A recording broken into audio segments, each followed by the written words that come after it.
Welcome everybody to NBD Boxing Podcast, broadcasting to you live from the True North.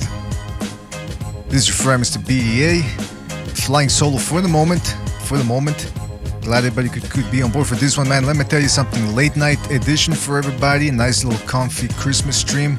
It is the season to be jolly. We just had Canelo Alvarez winning the lineal title at super middleweight, adding to his repertoire, his collection of belts. Now, I already know some people are going to say, I've been reading the Discord and the chats and the message boards. Some people are saying that this was a beatdown. Other people were saying they weren't impressed. So we're going to get to all of that. Probably open up the phone lines in about 10, 15 minutes or 20 maybe, depending on how we get, how many people we get here on the Discord, because I want to hear people's opinions. Before we do that, don't forget you can donate via the Super Chat feature during the show. Or you can do it via the PayPal page or the Patreon page, BDA. All the links are in the description. But the most important thing is that you continue to contribute by hitting that thumbs up button, hitting the like button, subscribing if you haven't already, and just all around spreading the good cheer that is the BDA Boxing organization. Shout out to everybody in the chat room. We've got JumpTube, B-Space, TNA, Paper Tiger, Marcus R, Bingo.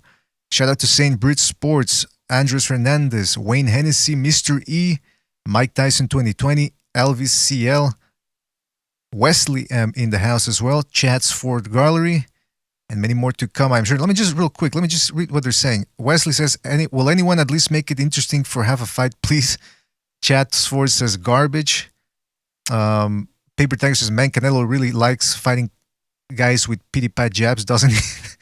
St. Brit says robbery.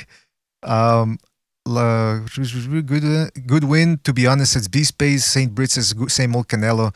Mr. E says chemistry. Canelo wasn't even short of breath once in the fight. All right, so let's get to it, man. I got Gonzalo and Stu on the line, and I gotta get the invite to Jimmy too as well over on Twitter. But fellas, thank you for being on. Stu, I'm surprised you're still up, man, because I thought you weren't gonna stay up for this one, man. But so let's start with Gonzalo. Let's start with Stu, man, because he's probably tired. I don't know how long he's gonna be here for. What are you saying, boys? Yeah, I mean, I'll come to watch the fight with my old school friend that I've known since I was 4 years old. He's like a boxing fan, but he doesn't watch it like we do. Mm-hmm. And yeah, I mean, it was a poor fight. Let's be real. It was a poor fight. Let's be real. I mean, I can't sit here and pretend it was exciting. Canelo was in second gear. Callum Smith came to survive. I mean, it's one of them where you claim victory because you're still alive at the end of the fucking fight. Two different classes. I mean, my friend Jimmy. I mean, he was one's in the Premier, one's in the division. Yeah. Class, big time. Well, the thing is, Canelo wasn't really special tonight. I'm not going to lie. I'm not going to sit and pretend he wowed me, but he was in second, third gear. Yeah, Smith brought nothing to the fucking show. At the end of the day, he was there to go through the most. Like walking your dog on the park. Look, it was a poor fight. Wait a minute. I mean, people say you're a Canelo fangirl. What the fuck? No, listen. I say how it is. I keep it real. I'm not going to sit and try and convince people that was great to watch. Canelo was going through the motions. I mean, second gear was enough for him. Callum Smith was in there. Joe Gallagher game plan again, isn't it? Lose the first 11, come in strong in the last. You know. Yeah, you keep saying that, man. Yeah. Listen, he like I've said before. That's why I don't think he stops Triple G the way people think in the third fight, because he's just not the type of guy that's going to be throwing 5 punches in a row for the whole 3 rounds. He's a one punch at a time type of guy. A combination here, a combination there, and if he can't stop you with one shot, and you can make it to the 12 rounds. Gonzalo, what did you think? I mean, do you agree with Stu's assessment of the fight? Did anything from Canelo impress you? Anything you didn't expect? Tell us your thoughts, please. Well, it's a good fight. Canelo's not going to throw the same amount of punches he throw at 54, even 60. 68, this new Canelo is going to be slower because he's a shorter, stocky guy, you know, that puts a lot of muscle behind his firepower. And he sometimes is not landing cleanly, but he's still strong enough to close the space. And while the other guy lands, the other guys are not shaking Canelo up. So that must tire out the other fighters. This is like a very Mexican style performance of Canelo. Going to the body, walking the other fighter down. landing his shots and then losing a little bit more in the later rounds and putting a shellacking on Callum Smith because in the beginning you can't really unwind on Callum because he got power. So he's staying tight, he's staying tough, and he's enduring whatever needs to take. And whenever Callum Smith started losing steam, that's when Canelo started picking up a little bit more. But he's not going to have the same output he did at 54. Canelo's today was a bit like an American muscle car. He was like stuttering off the line, swinging his back end out, and once he got going, he was all right. You know what I mean? It was just going, like I said, upping up the gears slowly. There was nothing in there coming at him. Callum Smith didn't hit an uppercut all night. He threw that uppercut all night, never landed once. I mean, it was just a dreadful, just a dreadful fight. And I'm a big Canelo fan, but I'll keep it real. I'm not like some people around. Smith would look better again. Hey, Stu, get your friend to join in, man, because I think he wants to give his opinion as well. Don't touch shit. No, I'm not. What I'm saying is, man, I respect Smith, top class boxer. If he was fighting on the different levels, outclassed he was tonight. I respect Smith, but Canelo, you ain't going to beat him like up. You needed a plan B, rough him up a bit with that size, but he got schooled. Going through the motions, wasn't it, Jim? Yeah. I ain't a fan of none of them. Anyway, I'm Jimmy, and that's my opinion. All right, Jimmy. Love you. I'll give you back to my other way. Tell me what you think. Well, listen, that's okay. I wanted to hear what you had to say, man. Look, listen, he knows his boxing a little bit. Listen, he knows his boxing. He's not really a hardcore like us, but he does know his stuff. But he's got eyes. He's got eyes. They work, and that was just dreadful. Wasn't it? Anyway, listen, Gonzalo made a good point too, man, about Canelo's being a tank now at 168. He looked like a tank in there, and you're right, Gonzalo. I never thought about how low his output was going to be now at 168 because he's no longer dehydrating himself as much to make the weight limit. So I guess let me start with Gonzalo. Go back to Gonzalo from 1 to 10. How would you rate this Canelo performance? I would give him a solid 8. You got to remember there was a year layoff. And remember, BDA, that before Canelo used to land straighter punches, straight right hand, and he would catch fighters like the face of the knuckles. Now he's kind of. Look, it's one of them where Canelo didn't really have to up the gears. It was enough in second gear, wasn't it? It was like driving Miss Daisy in there, wasn't it? I think his sparring partner. No, but it was a second gear all night. He did. I think there's no heart from Smith. Smith came to survive. That's what he came to. It was like one of them. It was a bit. It reminded me a bit like the French Revolution, you know, where they just retreat and retreat and retreat.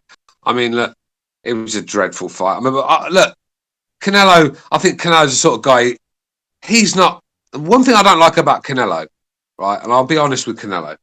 He's not out there to put on a show for the fans. He'll do enough if he has to. I think when he's in there with someone that's when you'll see the best of him, like Golovkin. I don't.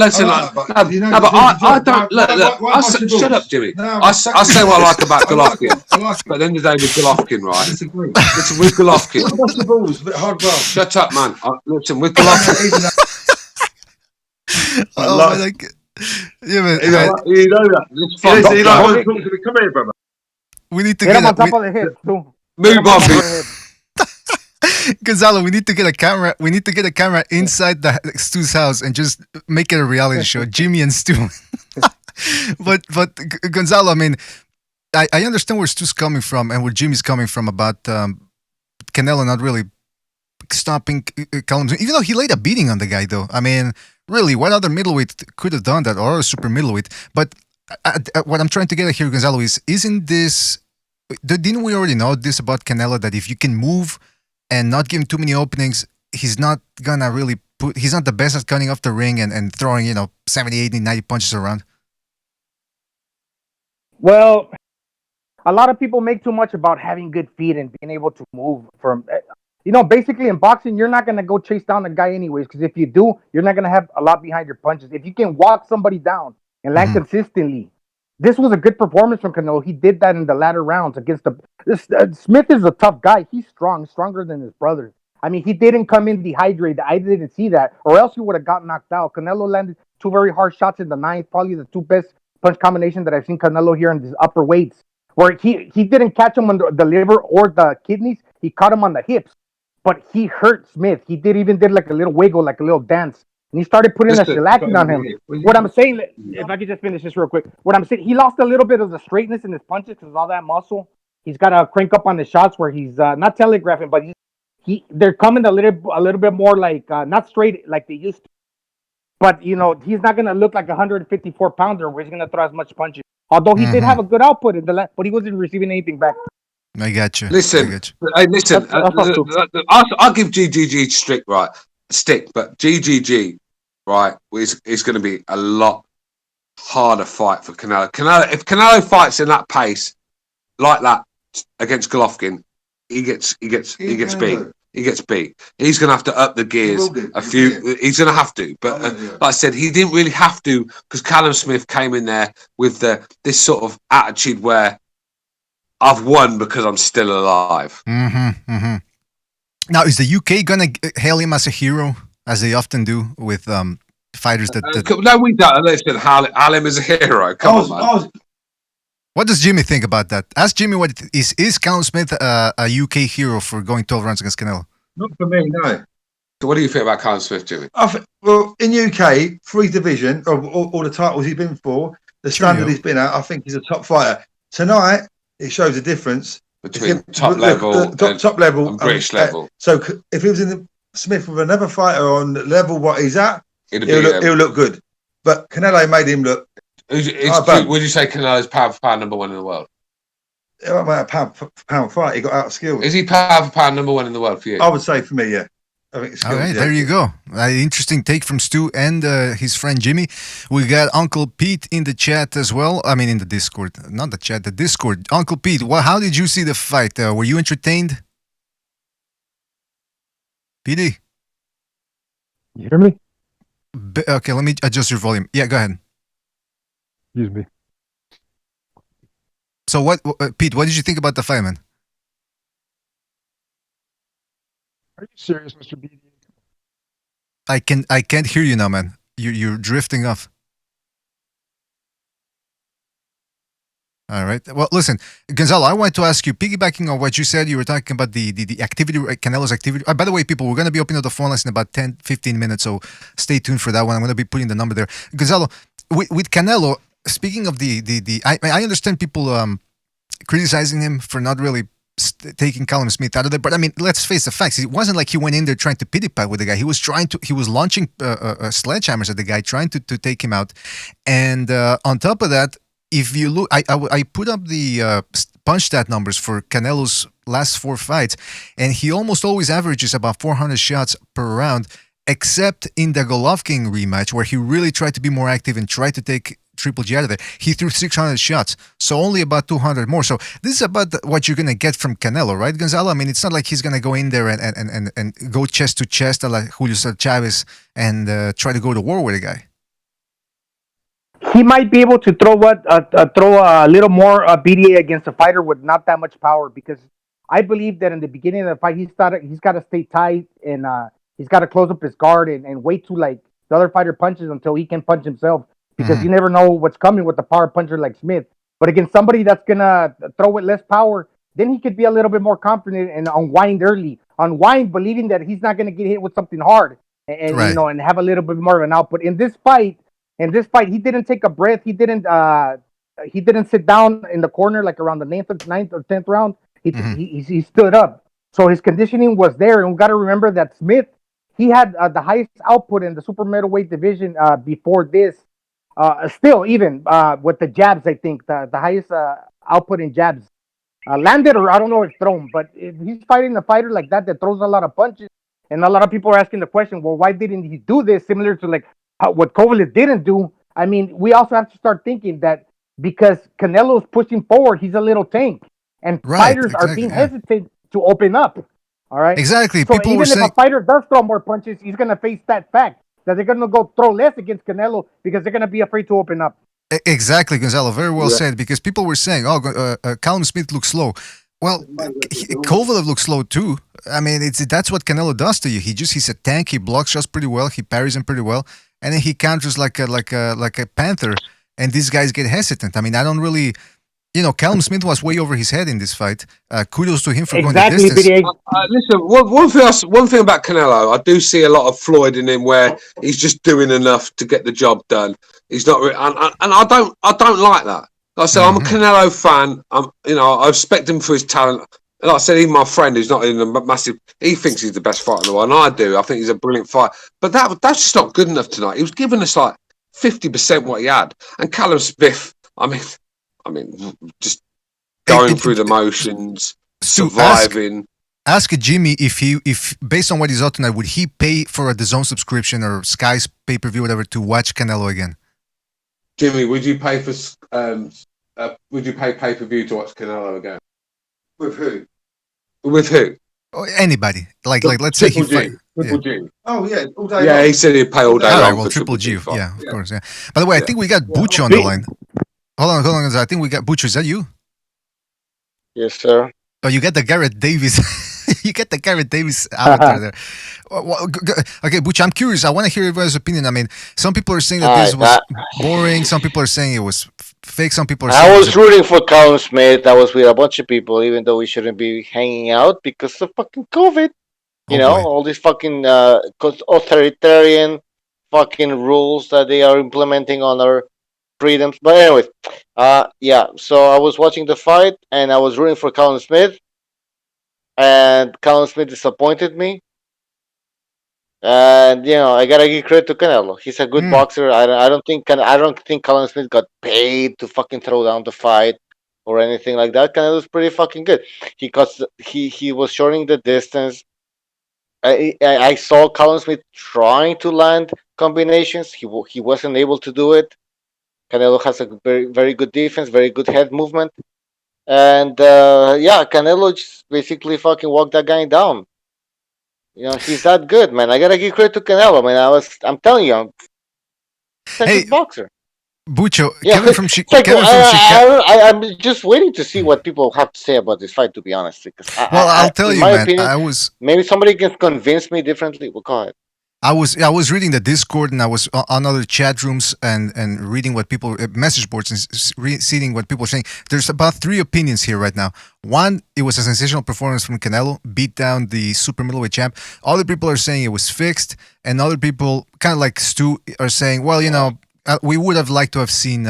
He's saying Canelo do a little bit more because he was mostly. Yeah, listen. When you're demanding a fee like Canelo Alvarez does, you have a duty to put on a show. And listen, I always defend Canelo, and I'm getting a lot of arguments with Precise about it. But at the end of the day, Precise has got every right to come on here and fucking criticise that performance. 1 minute, Jimmy. Criticise that performance. I can't defend that stuff. That's what I mean. I'll keep it real. I can't defend that performance because I know Canelo's a lot better than that. He just did enough. It's sort of like cutting the fans short for me, and it just did enough. I know if Callum Smith had upped the gears, Canelo would have upped the gears and would have seen the best of Canelo because Callum Smith never looked like winning 1 second of that fight. Not 1 second. So you're saying, just to clarify, you're saying because you have the bar so high for Canelo, you expect nothing but the best. Of course. If you're classing someone as a pound for pound number 1, you have to go and show it. And Canelo, for me, has got in the Floyd Mayweather mode where doing enough is enough, if you got what I'm saying. It's not about... Stu, you think he could have stopped Callum Smith? Listen... but he's not... Canelo's not taking this man serious. That's why, but the thing is, do I think he could have stopped Callum Smith? Look, when you're in a world-class level and a fighter comes to survive, it's very hard to stop someone. Even at journeyman level, you can go in there and if he comes to survive on the night, you can find it very hard because he's covering up, he's finding, he's riding shots, he's parrying, he's hard to stop. But you only stop guys that come to win. When a guy comes to win, he opens up, and that's when you catch these guys. But when someone's defending, like Kevin Kingpin Johnson, who comes to survive, throws nothing for 12 rounds, them sort of guys, it's hard. No one stopped Kingpin apart from Johnson. Yeah, because he never throws anything. He's covering up all the time. And look, Callum Smith, he was going to be a hard man to stop that night on that performance because he was just covering up and he wasn't taking risks. By the way, let me just real quick, shout out to, because I don't know if we're going to get to this right now. Shout out to Chris K for his contribution with the super chat. He says, boring fight, one note, Smith uppercut sucked. I don't know, he cut Canelo a couple of times with it. Anyway, shout out to Chris K for his contribution there. Then Michael Poe also contributing with the super chat. He says, Canelo did good, but he does enough. Yeah, listen, guys, he beat up a guy that's ranked number 1 in super middleweight. Had him busted up. It seemed at some point like Callum Smith wasn't going to make it a distance. So, yeah, okay, if you want to criticize him, okay, he didn't stop him. But I'm telling you, this is Canelo, man. He's not going to be able to throw 100 shots per round. This was about as he tried to get him out of there. I mean, let's appreciate that for what it is, I think. Yeah, listen, I'm getting a bit stick in the chat saying Canelo. He's like, oh, Stu don't know what he's talking about. Canelo tried to get him out of there.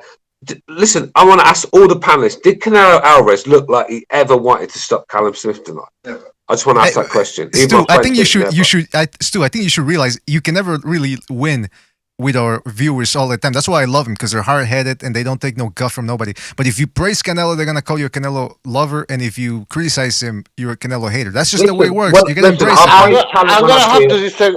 I'm gonna disagree with Stu. I think he did try to stop him. And he just couldn't do it. Listen, but you do not fight at a pace like that.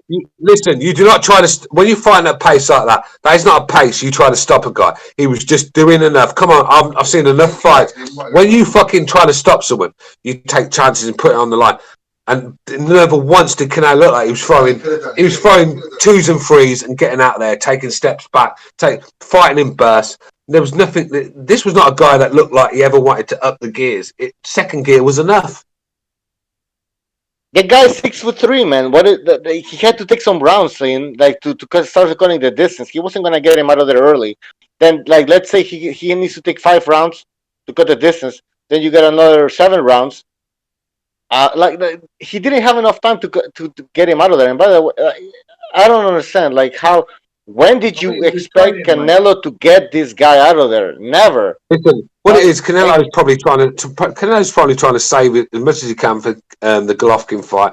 I get that, but I mean, I'm getting called names in the chat for saying it is. I'm the biggest Canelo fan around. I get hate constantly for liking this guy, but I can't defend tonight because I know how good Canelo is. If Canelo had upped a couple of gears, Callum Smith would still be sleeping now. But he didn't want to do that. I don't think he could have knocked him out. No, trust me. He was bashing up Smith. Trust me, he could have stopped him. He just wasn't doing enough. He was just doing enough to win the fight, like Floyd ended up doing when he just do enough to win, even though he was levels above people. You know, and that's why I see a lot of Canelo in Floyd.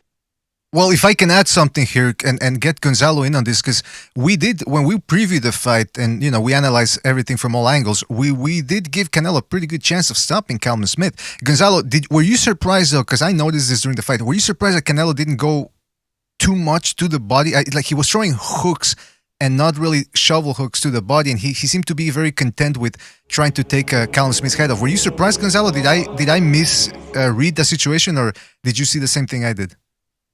Well, he started throwing more body punches as the course of the fight progressed. Yes. In the beginning, I think he was kind of wary of Smith, Callum Smith, Mundo. He was wary of his left hook upstairs, okay? Because Callum Smith got good power with that left hook upstairs.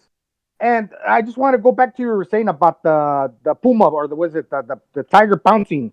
It must be pretty frustrating in regards to these fighters' output, Kovalev and Callum Smith.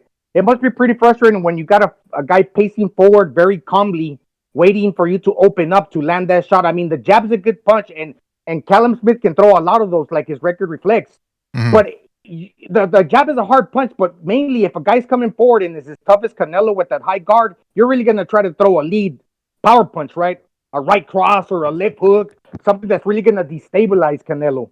And at the same time, when Canelo's closing the space, he's still got the ability to bob and weave. So, I mean, this is why these guys are not throwing that jab as much, because although a jab is a hard punch, it's not the hardest punch. So Canelo's walking forward, closing the space and trying to get inside. So it benefits you, does you no good to throw 10, 20 jabs. I mean, as many jabs as you can throw in 1 or 2 rounds. Mm-hmm. If the guy's still going to get inside because he's just that tough and is going to bulldoze forward. And then you might say, oh, well, the jab is supposed to hold him on the outside. Not all the time. You can eat a jab You can block the jab, and once the punch is thrown, you can close the space. You can dump. You can get out of the jab. There's many ways to get through a jab. Fucking Gonzalo, you're on But fire anyway. You're on fire tonight. Let me tell you, man. Well, I know it's. Hey, people in the delicate. chat are talking about the rehydration cost, which was a big Well, issue, previous. So, like, Yeah, that meant absolutely zero tonight. I mean, that okay, meant nothing. Anyone that uses that dehydration clause needs to get a fucking grip of themselves. He did. Callum Smith didn't even have to be fight at a pace where that come into play. He was just like I said, it was just it was a fight in second gear all night. Both fighters were just going through the motions for me. I mean, it was just a dreadful fight. I'm gonna bring that up. Hold on, Gonzalo. Just let me ask you this, and you can maybe answer it. Like, let's say there was a rehydration clause. How would that have affected the fight? Were you asking Gonzalo then? Anybody? No, it didn't affect the fight because Callum Smith wasn't pushed to a pace where that comes into play. He was like I said. He had a chance to stroll around, move around the ring, and it was just Canelo wasn't really doing much himself. He wasn't pushed to a pace. If that was John Ryder in there and he was struggling at the weight, then John Ryder would have got the nod that night because the pressure he put on. Canelo really never put that on him. Canelo was just doing enough to nick the rounds, make it comfortable, saving his energy for maybe a GGG fight. I don't know, but that was just going through the motions. That's not good enough for me. All right, now hold on. Callum Smith. Okay, go ahead, Gonzalo. Go ahead. Sorry. He remained very dangerous up to like maybe around the 8th round. And in the beginning of the fight, I wouldn't go buck wild on fucking Callum Smith because he's a power puncher, big man. I would have to wait for what he throws, then look to pick to land my punches. And that's why I think he started against like a Dimitri Andre. He's gonna have other adversity face. Maybe a guy that's more mobile. But then I would really not care about what's coming back, and I would go boss to the wall and try to get this out. Try to put rounds in the bank since the beginning. Right. I want to see. Yeah. Can I just say something? You go ahead. Then I want to get recognized in here, but go ahead, Bucho. Yeah, just quickly, if somebody says that Liam Smith, by the way, the whole night I was because I was rooting for Callum Smith. I kept calling him Liam Smith. Everybody's telling me it's Callum Smith. I'm like, oh yeah, fuck it. Anyways, I thought you said you researched all this. Go ahead. I forgot what I was going to say. Shut up for a minute. Yeah, you were Callum Smith. You threw me off, man. Something about Callum Smith. You were gonna say something about Callum Smith that you kept calling him Liam Smith and the rehydration clause. Would he have done well regardless of that? Like you were going in that direction. I mean, did he try to win this fight? I think he did. Yeah, man. That's the thing, though. That's because I mean, if somebody's gonna tell me that somebody paid the guy to go easy on Canelo.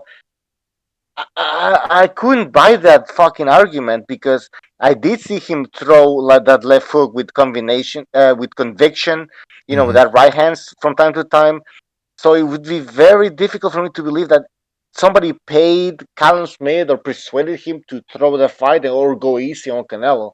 I saw him trying, so I mean, unless somebody convinces me that Callum Smith was paid to go easy on Canelo.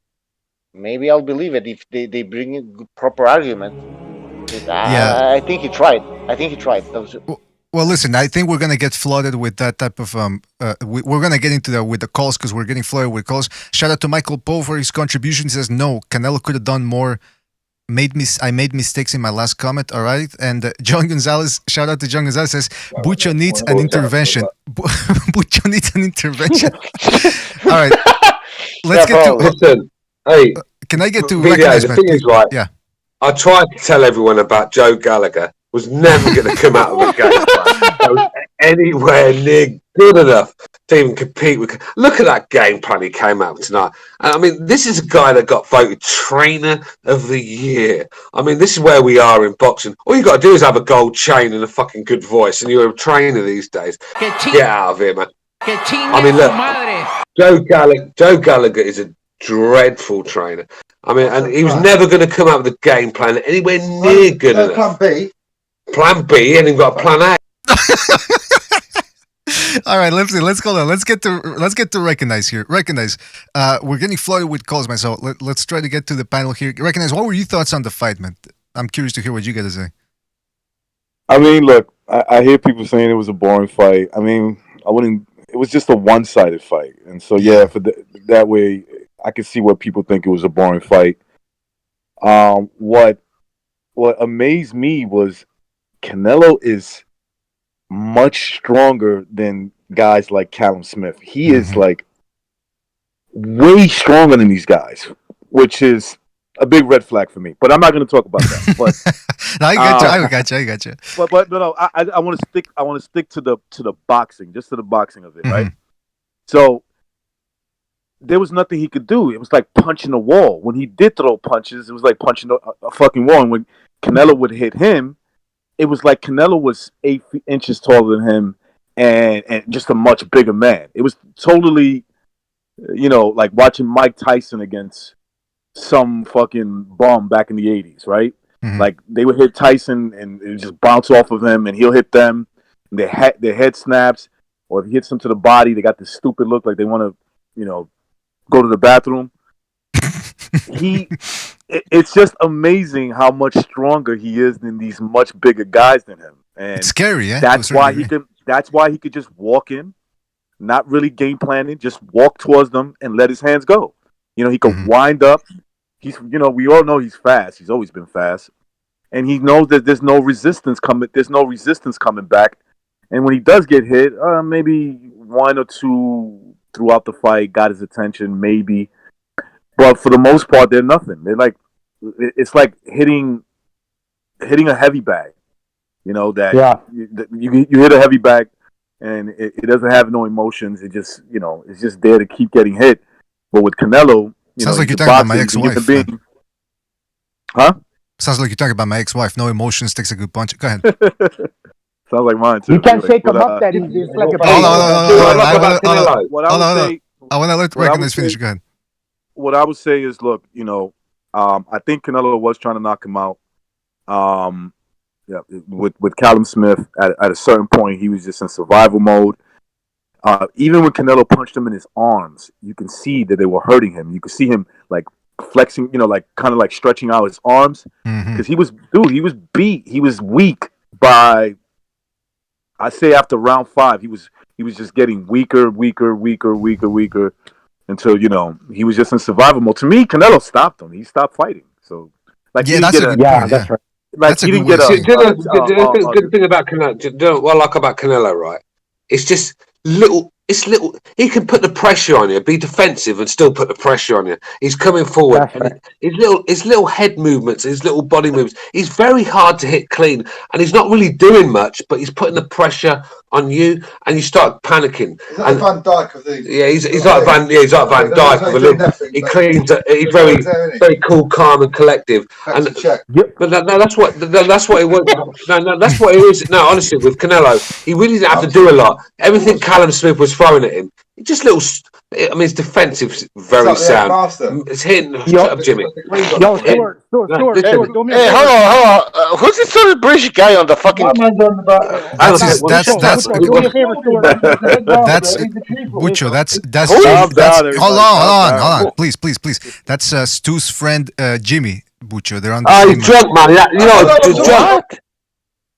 Hey, Stuart, do me a favor. Hit your friend over the head with something soft, though, like a bag of peanuts. Something soft. Okay, hold on. I want to ask Recognize something. Recognize. Yes. One of the point of contentions here was Canelo's volume of punching and whether he tried to stop Callum Smith. And what did you think about the volume? Was it about the same from Canelo? Is it understandable that he's not that active considering how big, muscular he is? What did you think about the volume of punches? You just said it. It's all that new muscles. It's all boy, those muscles I didn't say new. That listen. I mean, am I supposed to ignore that his body, his head, his neck is fucking huge? I mean, he's just an iron brick. Okay, I'm not saying how he got there. We know how he got there, but I'm just telling you, when you hit a guy like that, who's built like a brick, does he really need to pick up the volume? He probably can't as much. Doesn't want to spend himself, so that way every burst is meaningful, right? Like every burst, you can't deny this. Every burst that Canelo had, it had impact. So that's the pace he can fight. That's the only, that's the pace that you're gonna. As long as he keeps with this body build, and obviously he wants to keep that, he's gonna fight in these bursts. That's what he's gonna do. What about his reflexes? Because let's just assume, and it's pretty obvious that Canelo's on something, right? Oh boy! But we don't want to say that, right? We don't want to. Whatever he's taking, it's not only giving him more power and durability, but reflexes. Because, I mean, it's one thing to take fucking whatever. I don't know. I'm not an expert on this fucking shit. But he was taking, he's taking something that gives him more power, but and durability. But the reflexes are there. Like that's undeniable. That you know where that comes from too, Bucho. Look, yeah, go ahead. Again, I'm not gonna make accusations, but his opponents, all right, his opponents are much weaker than him. They don't have the physical strength he has. So his timing. What about the timing? Sorry to cut you off, but what about the timing? Like his timing has always been good. Callum Smith's timing was terrible, man. He tried. I saw him. Like he's terrible. That's what I want. I want somebody to tell me how the fuck that timing was so terrible, because I saw Callum Smith throwing fucking combinations and he was fucking missing.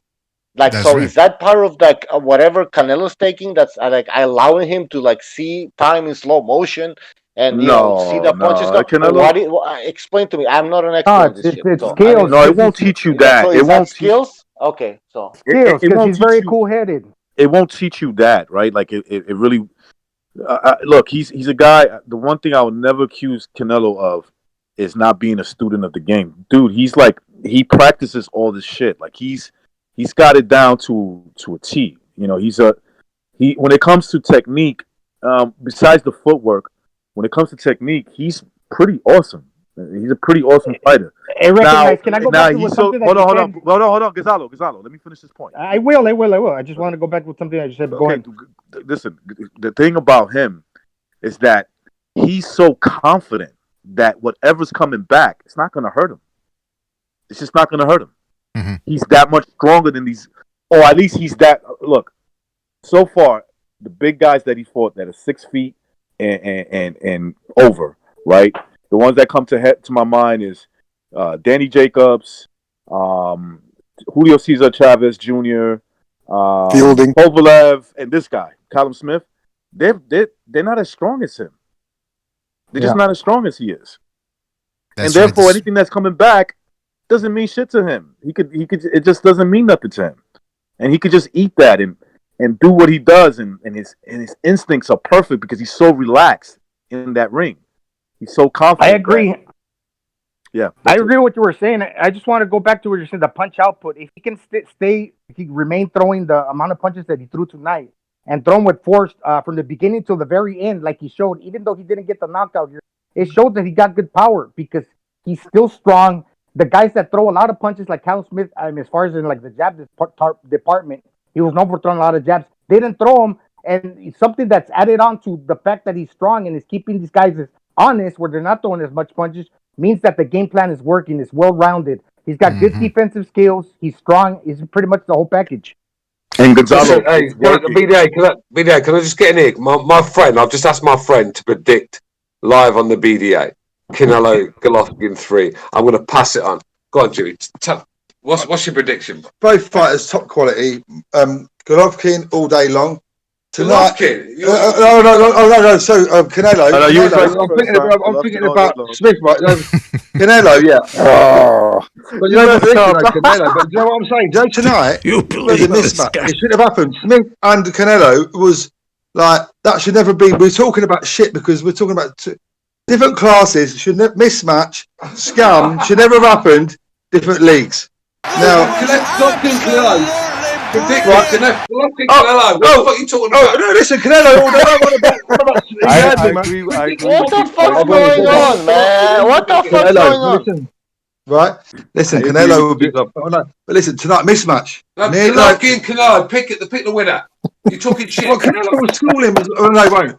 Good fight. It's something worth talking about. Canelo, pick the fucking winner, man. It sounds like Canelo, there's some it's a top pressure round going He said on. Canelo. He said Even Canelo. after. He said Listen, Canelo. let me He said finish. Canelo. He said Top Canelo. round. He said Yes. Canelo. All right, all right. Hold on, hold on. Fight with Smith. Yes. All right. He Right, said all right. Canelo. Give Scared. me the movement. Oh All my right, all right. God. Original Stu, go on. pick, Yeah, Stu. go on I'm mute. All right, scared. all right. Hold on, I'm hold on, getting hold on. scared Guys, here. guys, I'm guys, getting guys, guys, scared. please.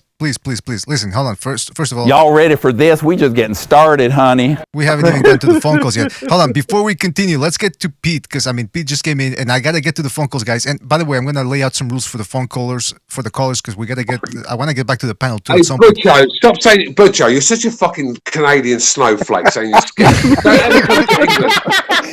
Don't ever come to England because I swear to God, you will get pieced up, bro. You'll get That laugh is you gotta sound bite that. Nobody can make Bucho laugh like Stu, man. All right, go ahead, Pete. Go ahead. Man. I Go love ahead, you, Stu, man. Pete, go ahead. I'm not going to waste any time, man. Hey, No, Stu's go ahead, buddy go ahead. Jimmy is fucking hilarious. He tried to take over the microphone and switch his pick. Shout out to Jimmy. UK Jimmy, Yeah, not that's right. Boston Jimmy. Shout out to UK UK Jimmy, man. Yeah, look, man. I watched a guy tonight. I don't know about this in shape and just fighting in burst. I watched a guy who's fighting a guy. Smith's about 6 inches taller than Canelo. Yeah.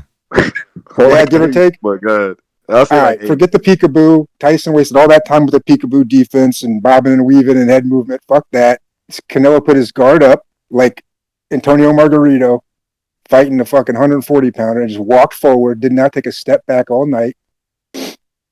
I don't think Smith had anything for him past the first round. By Canelo's own words in the post fight, I don't know if you saw the post fight. They asked him when he thought he had it, and he said first round. Oh, Jesus. He I agree was trying to with him. knock him out. He had his pick of whatever punch he wanted to throw. He tried. He landed the uppercut 5 fucking times. He landed any hook he wanted to land. He landed any body shot he wanted to land. I didn't think he took any breaks. I thought he consistently just threw power shots all night. Yeah. I And agree with you, Pete. Smith didn't try to survive until halfway through the 12th round. Shit. Yeah, that's when he I started didn't to He clinched. Yeah, he clinched with like a minute and a half left. And he looked up at the clock too. He looked up at the clock. The guy was finished. But yeah, listen, fellas, let's take a couple of phone calls because people have been waiting. And by the way, people on the line, try to make your point concise, precise, and succinct, please, because we got a lot of phone calls to get to, and I want to get back to, and I want the panelists to interact with you guys too as well. So try to make it concise and precise. Try to stay close to the telephone as possible. Don't use speakerphone, please, because then it just screws everything up. So let's go to the first phone call of the night. They only come out at night. 612. You're on the air. 612. What's on your mind? Hey guys, so this was a great performance. This Canelo that we saw today beats yesterday's Triple G. I don't see any super middleweight beating him. Maybe David Benavidez. I'm not even sure of that. The only guy who I feel who has the power to deter Canelo right now is Arthur Beterbiev, even that in 2021. Now beyond that, I think Arthur Beterbiev is like 38, 13, is already 36, 37. So if he gets him in 2021, maybe Arthur Beterbiev, but I don't see anyone stopping. Caleb Plant will get stopped in the later rounds. I don't think Caleb Plant has the gas tank to go 12 rounds with Canelo. So while you're there, caller, let me get Right. Let me get to Recognize, because Recognize, we've talked about this fight, the Benavidez Canelo, and you feel Benavidez is a big problem for Canelo. What do you think about the caller said? Is that a fight that you would like to see next, Benavidez Canelo? I mean, if Benavidez, this is the key. If Canelo's stronger than Benavidez, Canelo wins. If Benavidez is just as strong or stronger, yeah, Benavidez beats him. He's just too big for him. And he'll catch him with big shots. I'm not saying he'll knock him out, but he'll be the more effective, because the key from him for Canelo so far, fighting at 168 and above, right? The key for me has been he's stronger than these guys. He's actually stronger. Their punches mean nothing, and his punches mean everything. Exactly, yeah. So I wanted to ask the caller the same thing. Caller, are you on the same boat as Recognize then, that you don't want to see him fight guys like, pity pat punch. But you want to see Canelo fight somebody who's got some mustard on his shots, right? Yes, either mustard on his shots or they need to be a very good boxer, like someone like Lara, but someone with little bit more power and who can move in and out and keep dancing around for 12 rounds. Even that, I don't know if somebody gives him a decision, but with power, I only see Benavidez and Bitabir. I don't see anyone stopping this guy. What about I don't know if it's just sheer hard work, his experience, or PEDs. I don't know what. I think that everyone is saying. Right. Go ahead, Bucho. Besides the power that we're talking, I think we need guys that are willing to let their hands go. Right. Because you can have all the power in the fucking world, but if you don't let your hands go, then what's the fucking point? And Bucho, the sign of a man not letting his hands go is when his other opponent is just too strong for him. Mm-hmm. That's true.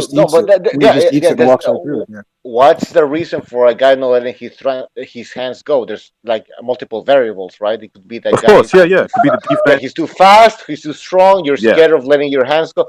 But my point is, you gotta let your hands go, no matter fucking what. And there's some fighters in history, we've seen them. They let their hands go, no matter fucking what. And we're missing that right now in the super middleweight division, maybe in the middleweight division. And that's, maybe Berlanga. People are going to go crazy. But I think that maybe Berlanga might be the guy. Because call me crazy, people. I think maybe Berlanga might be the guy. Yeah, well, he might. Revenga. If Berlanga can knock out Gabe Rosado in the first round, then I may believe that. Till then, at least that caliber of fighter, I don't think we should keep Berlanga. He might turn out to be another. Oh my God! What's the heavyweight who just got stopped by Joyce? I don't know which. But he might be another Shannon Briggs when Shannon Briggs was just knocking dudes out, and then he got in there with like a journeyman, and he put Shannon Briggs on his ass. All right, listen. Might just be another Dubo. Yeah, caller, you made some great points, man, and I want to get back. I'm going to get back to some of your points later on. But anything else you want to say before we move on? Oh no. Wish everyone a good weekend. Take care. You too, man. Take care, man. Hope you enjoyed the fight. All right, let's go to 626. You're on the air. 626. What's on your mind? I'm from New York. All right, you guys can hear me? Yes, we can hear you, man. Hi, this is Chris K, Undercover Asian. Oh, Undercover Asian. How are you, man? Thank you for calling in. What's on your mind? Yeah, so I think I have my own breakdown of why Smith lost. I thought his punch technique was not that good. He didn't really seem terrible. Planted. His uppercuts were kind of, it was weird, like a swinging uppercut. I don't know. His technique looked bad. Obviously, he wasn't really sitting down on his shots. Kept backing into the ropes. Looked weak. And I do think Canelo could have taken Smith out with body shots because, man, he was landing those body shots and Smith was not responding well. I think if he just kept going to the body, he could have taken Smith out. I mean, it's a lot more real estate than, going for the head, especially because Canelo's having to reach up. You know what I mean? Mm-hmm. That's a good point. And I thought Liam Smith put up a better fight than his big brother. That was. I mean, Liam Smith was going for it. I mean, like, I remember that fight and thinking, wow, Liam Smith he's just going toe to toe. Hey, Chris K. I mean, maybe Canelo had a different approach, but yeah. Chris K, let me ask you a question. Yo. Is it me or did Liam Smith seem to put up more resistance with strength than his own brother that's like 10 inches taller than he is and outweighs him by, I don't know. I'm sorry, yeah. I thought Liam Smith put up a better fight. He showed more heart. And even, I remember Liam Smith, before the fight with Canelo, he was talking about how he knew Canelo was just trying to pick up the belt off of him. So he kind of knew the score. And so I thought he had a much better display of heart and also, like, performance. But I think Smith, too, I think he's just draining himself. I think it's his own fault for fighting at 168. He looked terrible. It's just his face. He just looked unhealthy. Yeah, he is 6'3", bro. That's a good point. Yeah. 6 feet 3 inches tall. I mean, I don't think Canelo had to drain Smith. I think Smith drains himself every time, So, Chris, how much credit are you going to give Canelo, if any, for this performance? Oh, 0. No, I'm just kidding. I mean, so like I criticize Canelo, but I think like Stu, I'm criticizing Canelo because I think he can do better, and I don't think he was on cruise control in the sense of just trying to like edge out rounds because he was hitting hard. But I think like if he just gone hard, like you know what I mean. He's kind of spreading out his punches, here and there, and every 10 seconds. I mean, I think if he just gone for it, like 3-4 punch combinations. I mean, I think he could have taken Smith out of there. I think he's just kind of. I don't know if that makes sense. Like, well, Chris, saying, like, second, you know what it is, man. He did take him out of there. You know what it is. That wasn't even in the fight. You know what it is? Is he doesn't? He throws everything with the same speed. He doesn't shoot any throwaway shots. It's always puff, puff, puff, puff, and then he lets you go. He moves around, uses his defense or loosey-goosey style, like Gonzalo likes to say, and then he puff, puff, puff, another 3 heavy shots, and then he has to reset and take a breather because of those muscles he's got carrying around. So yeah, that's one of the reasons why you don't see him scoring a lot of stoppages. But anyway, Chris, man, and we gotta move on to another phone call. But anything else you want to say before we move on? Yeah, I want to see the third fight. I think Triple G puts up is Canelo's stiffest challenge, but I still think Triple G will lose in the third fight. Now, lose legitimately or because the judges will give... I think just Triple G is at the point where he'll lose legitimately, but I think he'll still be Canelo's toughest challenge just because of all the traits. The chin, willingness to trade. Yeah, I mean, I just rewatched the second fight, and Canelo, Canelo was fighting for his life, I think, in that one. Mm-hmm. All right, well, listen, I hope to see it too, man, like everybody else. I'm still interested in a third fight, but there's a whole lot of other fights for Canelo there as well. And by the way, John Gonzalez, just shout out to John. He donated with the super chat. He says, March 13th, Estrada versus Gonzalez 2, El Gallito versus Chocolatito number 2. People tell me, hey, boxing's dead, boxing dead. Come on, man. If we get Triple G, Canelo... Yeah, you know what I was happy about, man, BDA? I was happy to see that crowd, man. That like almost stole the show for me, basically. It was like, damn, there's a crowd there. Yeah. Shout out except they're all wearing masks, though. I hated to see shout out to anybody from Texas, man. I love Texas. It would have been even better if everybody started drinking and then just said fuck it, and at the same time they took off their masks and their pants as well, just for me. But anyway, some people were taking off their masks. If you saw, they showed the Smith brothers. There was some crazy Mexican dude. He was like, he had his flag up and he had the mask down. Yeah, I saw that one. Good for him. Good for him. We'll call him el no máscaras. I bet he was like, no máscara for me. Fuck it. All right, Chris K, thank you for your fuck this COVID rules. Hey, fuck it. You want to come at me? You come with everything you got to say. All right, Chris, thank you for calling in. I'm here to root for my brother Miklo. Yeah, thanks for having me. All right, take it easy, man. Can I say something? Go ahead. Yeah, like people are talking about like that Callum Smith was probably dehydrated and that's why he fought the way he fought. But from the get-go, he fought like shit. Right, so are you telling me that from the get-go, the effects of him being dehydrated or being because he had to cut weight affected him that much? You know what I mean? Like the style. Like I can understand, like in the latter part of the fight, the effects of you having to cut weight being shown, being displayed, manifested. But from the get-go, you look like shit. How is that like? What's the reason for that happening? You know what I mean? Is it Canelo being, is it Canelo's doing, or is it just Callum Smith like from the get-go? Drunk Bucho, yo. Go ahead. Drunk Bucho's voice is amazing. You gotta clip that. You gotta clip it, bro. Yeah, but go ahead. Yeah. No, I was gonna say, look, I don't know because I've never been in a situation where I was dehydrated and then had a fight, you know what I'm saying? So I wouldn't know what that feels like. But I will admit that he looked terrible from the beginning, from the very beginning. But again, I gotta say it's because Canelo, man. Canelo's built like a fucking rock. When you hit him, your punch bounces off of him. It's like That's what it seemed like to me with this fight. And to be fair, Callum Smith threw some punches and it landed, and maybe one or two throughout the whole fight.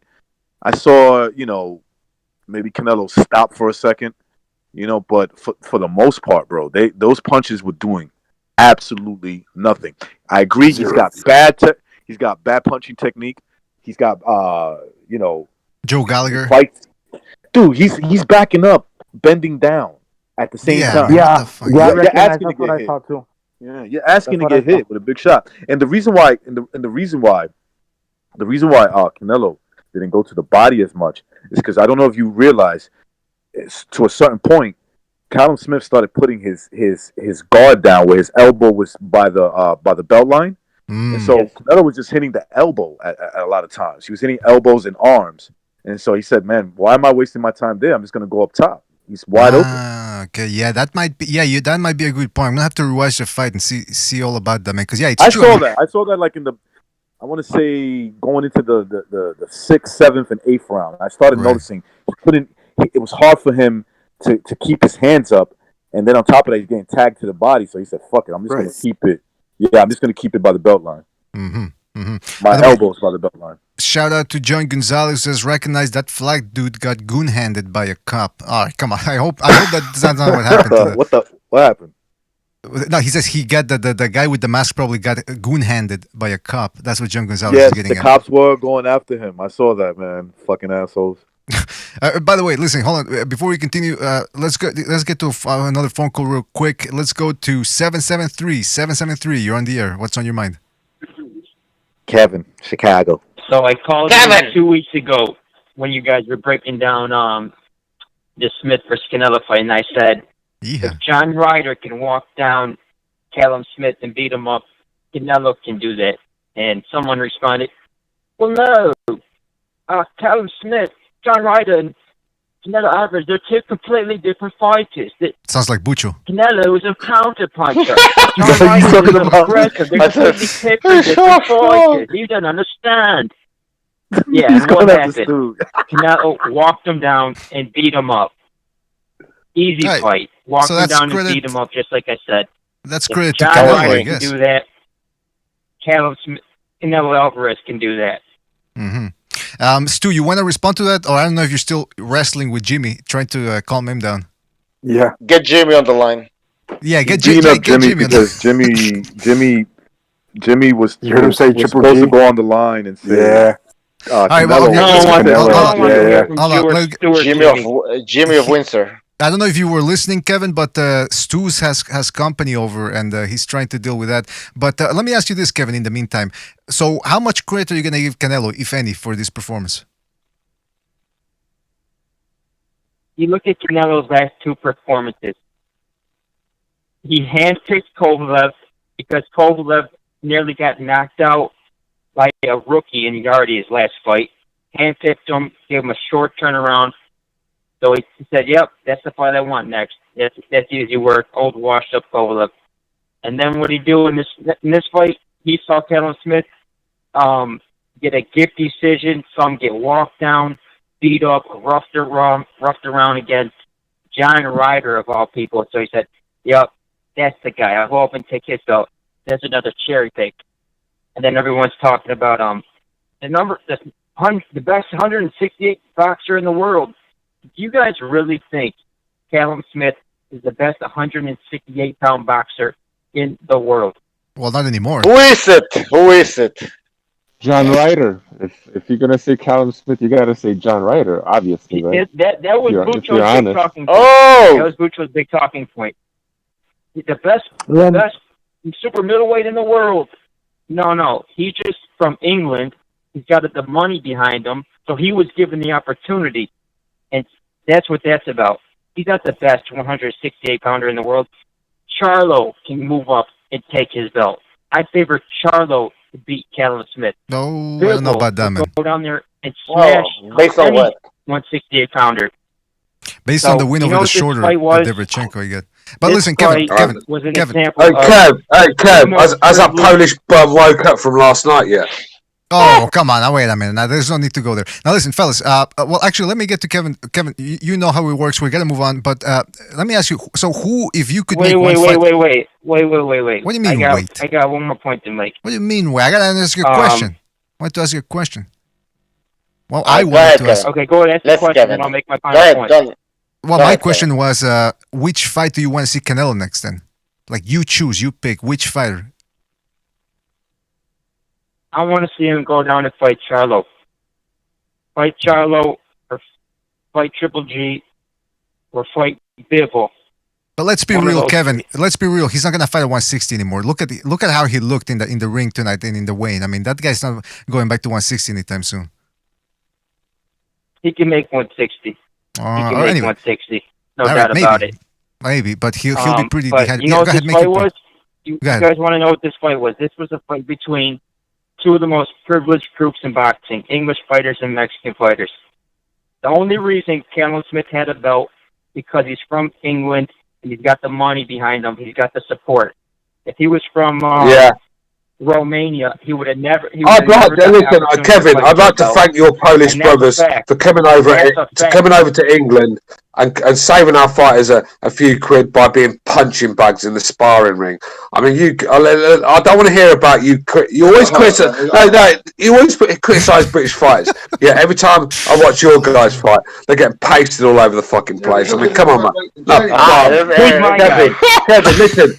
The reason you jump on fucking Triple G's nuts because all you've got in America is Paulie Malignaggi. Get the fuck out of it. All Get right. Jimmy on the line. Get Jimmy on the line. Kevin, thank you for your call. We gotta move on, and we'll catch you on the next one, all right, Kevin? No.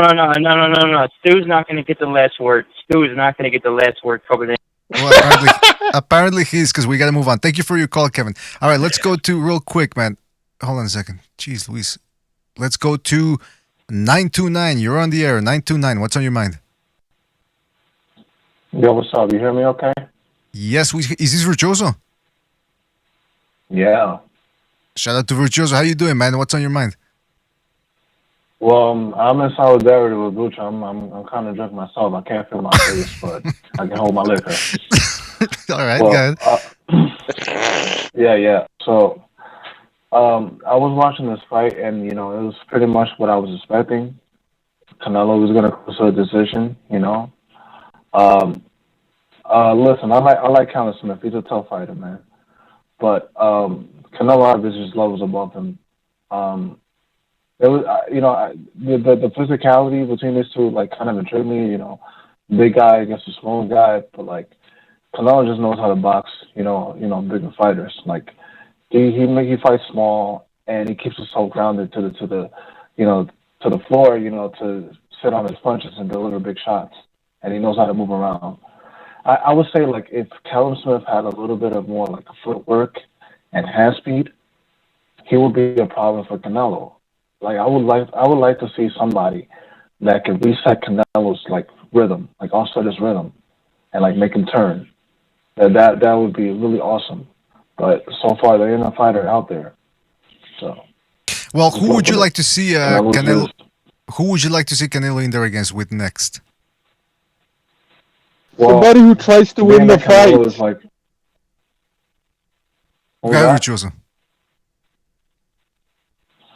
Well, anyway, I would like probably Canelo's he's gonna play it off this fight he worked really hard, he really battled. He's probably gonna take a tune-up fight, another one, wink. Probably against Demetrius Andrade. Probably just get it out the way. Just shut him up. Demetrius Andrade with the ripped jeans, by the way. He had the ripped jeans on, I think he was going back to 1992 or something. Somebody should get a hold of him and get him a stylist or something. But so Virtuoso, you're in the camp that you want to see Canelo in there against a elusive fighter, not necessarily a puncher. Yeah, you gotta there's gotta be somebody that gotta make him work for it. Cause listen, Callum Smith, just couldn't keep Canelo off him. He was in front of him all night. And he was able to smother shots, and just, with that head movement, he's able to absorb, punches. You just look at, I heard that they would call him like a Mexican Mike Tyson. I mean, what did Mike Tyson have in physicality? His neck was basically fused with his traps. That means he could absorb, punch, the punches to the chin. He's got a good chin. I see him take a good, uppercut from Callum Smith, but that was all, Yeah, man. I mean, he tried there with that left hook, Callum Smith, but just couldn't catch the more he threw, the more Canelo started using that loosey-goosey style that Gonzalo likes to talk about. Listen, we got to move on to another call, Virtuoso, but the good points and anything else you want to say before we move on? Yeah, you guys have a good night, okay? You too, man. Take it easy, man. Have a good night's sleep, man. That's all right. The most important thing there. All right, before we continue on the phone calls, guys, stay put there on the phone lines. We're going to get to you. We got Precise on the line. Precise, are you there? What's up, guys? How you doing, man? Well, listen, I read a little bit of what you were saying in the chat room, and obviously before the fight, I knew what you were talking about, but what was your assessment of Canelo's performance? Look, a few weeks ago, Daniel Dubois was in the ring with someone that was better than him and got his ass beat, got his eye destroyed, and finally quit and got completely and utterly chewed up by the British public.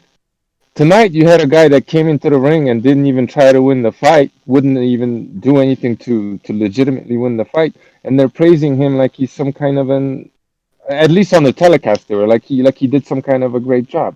The guy didn't come to win. Every time he threw the jab from the proper distance, Canelo couldn't touch him. Logically, it's impossible for Canelo to touch him. Canelo's feet are too slow to close the distance, and he had like an 8-inch reach advantage. So anytime he threw a legitimate jab, and I stopped watching the fight after the 6th round. After Andre confirmed what I was thinking when he came out on the telecast and said that he's not trying to win, basically insinuating that the guy's outright telling you that he's not there to win the fight. So, I mean, Callum Smith, Canelo couldn't cut the ring off on him. He couldn't do anything when the guy threw the jab, and Callum Smith just would like stop on the ropes and let Canelo unload on him for some weird reason. So, oh my God, he didn't try. That's what I saw. Take a call, BDA, if you feel like it. All right, so there you have Precise's take on that. Callum Smith did not try. Well, we're going to get back to that because I have a hard time believing he took all those shots just for a payday. But anyway, hold on a second. Before we continue... Listen, BDA, listen, I'm the first to disagree with Precise when I don't agree with him. He's spot on tonight, 100%. Callum Smith didn't come to win that fight. He didn't put it on the line. He didn't take chances. He came to survive and look good. Look good by surviving. It's one of them where, oh look, I'm still alive, guys. I've done my job. I mean, just... Okay, yeah, I was a little worried there for 2 seconds because I didn't hear Jim in the back, and now I heard him because I thought maybe Stu had done something to the guy. All right, let's go back to the phone calls. 703, you're on the air. 703, what's on your mind? Yeah, what it do, nigga? It's Head Honcho up in this motherfucker. Oh, Head Honcho is back, man. What's on your mind, man? No, I had to call a fucking. I just got out of jail, nigga.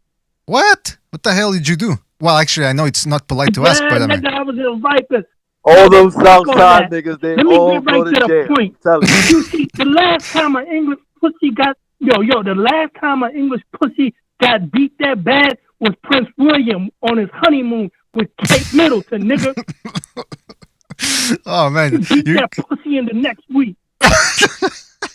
Didn't miss a step in prison, either, Honcho. Okay, so, but listen, we're having a bit of... Listen, why the fuck are they letting these English fighters fight? There shouldn't be no English fighters unless they heavyweight. When I see a fucking Luke, Callum, or what's that, Liam, I turn the motherfucking TV off, nigga.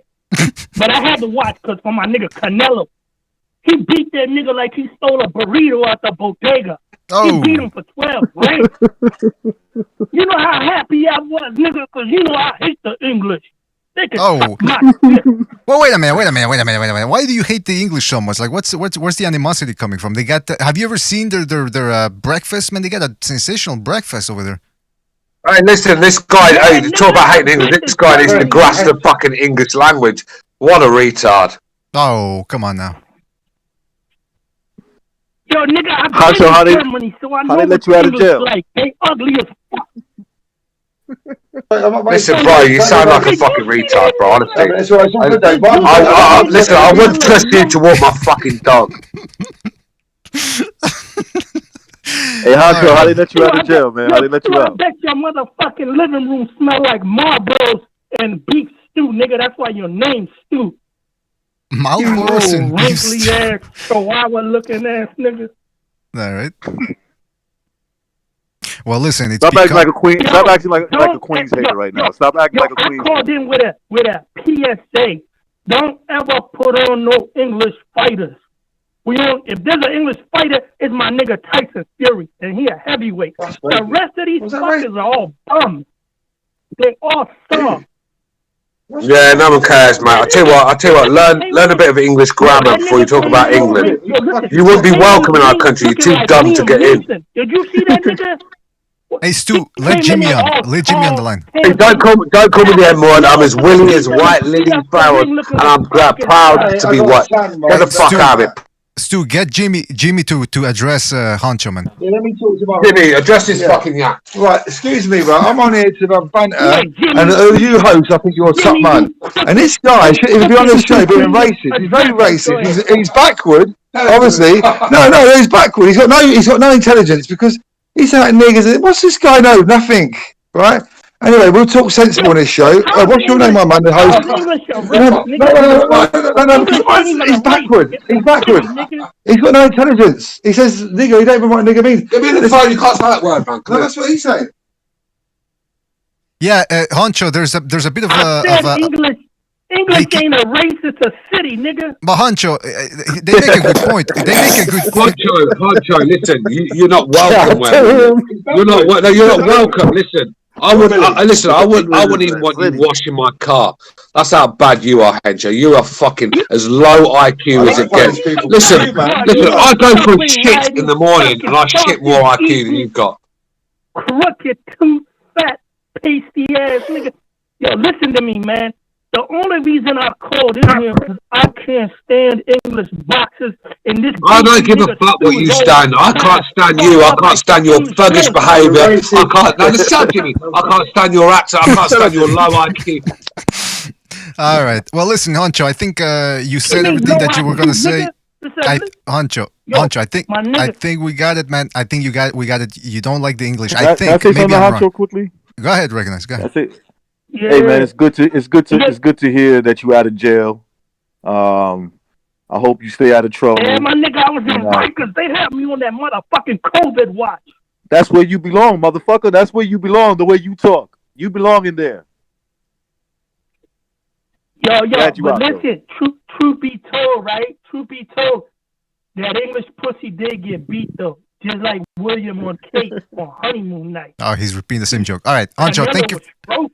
So, Honcho, thank you for calling in. We gotta move on, but we get your point. Before I leave, I wouldn't be surprised if that nigga Callum is pregnant with Canelo's baby. Oh, so he's saying he got effed. All right, take it easy, Honcho. I was gonna. All right, all right, we got it, man. We got it. Jeez, I think we got. Guys, did I get it correct, or did he say he hated the British? I think I Listen, let me tell you about Honcho. Honcho's from Queens. He's from the South Side. They all haters. Everybody from Queens knows about Southsiders. They all haters. Fuck all them don't take them serious. Bitches. Fuck all them East Side bitches. He said he likes Tyson Fury. Yeah, he did Tyson say Fury his crap. Yes, true, he did say. True, he did. Yeah, he said he liked the Tyson Fury. Anyway, listen, this show's heating up, man. We're gonna. Well, that's what you got to do to a guy from like him. You got to beat the crap out of him, then he'll get you. You know, he'll respect you after that. That's right. Let's go to 917. You're on the air. 917. You're on the air. What's on your mind? New York. Hello. Yes, 917. You're on the air. What's on your mind? I want to ask you guys a question. Just one? Ask. Did Bivol beat Canelo? Can who beat Canelo? Did what? Bivol. Can who? Dimitri Bivol beat Canelo. Well, who wants to take that one? Easy. Well, yeah. He'll beat him. Look, as long as he comes to win and has a game plan, training camp, and he does what he does, he beats him easy. Canelo's feet are way too slow to keep up with something like Bivol. He's gonna jab his head off all night, catch a few counters here and there, but for the most part, it's 120, 108. What if there's a rehydration clause for Bivol? I mean, PDA, like, come on, man. Like, I'm just asking, man, because I know it's gonna come up again. So let's just get out of the way, man. It's look. I'm gonna put it to you this way: if he agrees to a dehydration clause, then he agrees to not win the fight. Oh, because what else is he? What else is he agreeing to? If you're agreeing to be dehydrated on the night, then you're not a fighter. You're not coming to win the fight. You know what I mean? Like, it just doesn't make sense. So, but 100% Bivol, the kind of bicycle that this guy has. And you guys can say whatever you want to say about Canelo. He has super fast hands. Watch his feet. They're slow like molasses. He is a plodding, slow-footed fighter. He always was his entire career. Hands are fast as shit. But you give him somebody with movement. Oh, Triple G with slowed down feet was taking rounds off of him late in that fight. Mm-hmm. You know, you give him a guy with good feet. And we saw this with Lara. We saw it with Trout. Those guys aren't even on that level, but they still give him problems. You give him somebody with feet. Bivol arguably has the best feet in boxing. Easy work. That's a hard style. That's a hard I style agree. because Bivol hardly loses any rounds, and his style is in and out, and he's throwing ones and twos. So he's not going to give Canelo opportunities to fight his fight. You know, he's not going to outbox Bivol because Bivol's going to step out and step in, move in and out, landing ones and twos, and he can take a punch like he did against Joe Smith. Joe Smith. He can take he can take a. Canelo's not the biggest puncher, 68. Yeah, well, let's see Bivol get through Joe Smith first, because they both have difficult fights coming up, and if they get past those fights, then they're supposed to fight each other. Maybe that's the rumor, and then maybe Bivol could take on Canelo. But caller, what do you think? Do you think Bivol is a challenge to Canelo? Because I mean, it seems I like think Bivol just has the IQ, the size, the ability to absorb punches. The thing about Canelo is that he fights people that, like, aside from Triple G, out of all the recent people that he fought, just the ability to absorb punches. Canelo could just absorb, like, shots just so well. And Bivol is like that too, and Bivol got a high IQ. And Bivol's strong, and Bivol's tough and tricky, and his mind is going like 1,000 miles per hour when he's in there, and you can tell. And he cruises the same way any other top-level fighter cruises. And, you know, the feet, again, Canelo's feet. Canelo tries to compensate by, you know, walking towards you and absorbing punches and trying to cut off the ring or using slick head movement to get inside.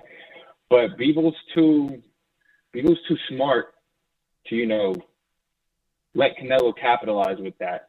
Right. And I just realized. That's how I feel. I just realized I fucked up. I thought you were talking about Beterbiev. I got confused with BBs and when I fucking names with the Bs. But yeah, okay, yeah, Bivol in and out. Yeah, it's true, man. I mean, he would present that type of style that Canelo seems to be doesn't really like. Yeah. I only saw the first 6 rounds because I just got bored and I turned it off. But the only time Canelo was landing good punches is when he had the guy on the ropes. Mm-hmm. That's the only time that. And Bivol's not going to get caught on the ropes. It's impossible for Canelo to cut the ring off on Bivol. He just doesn't have the feet.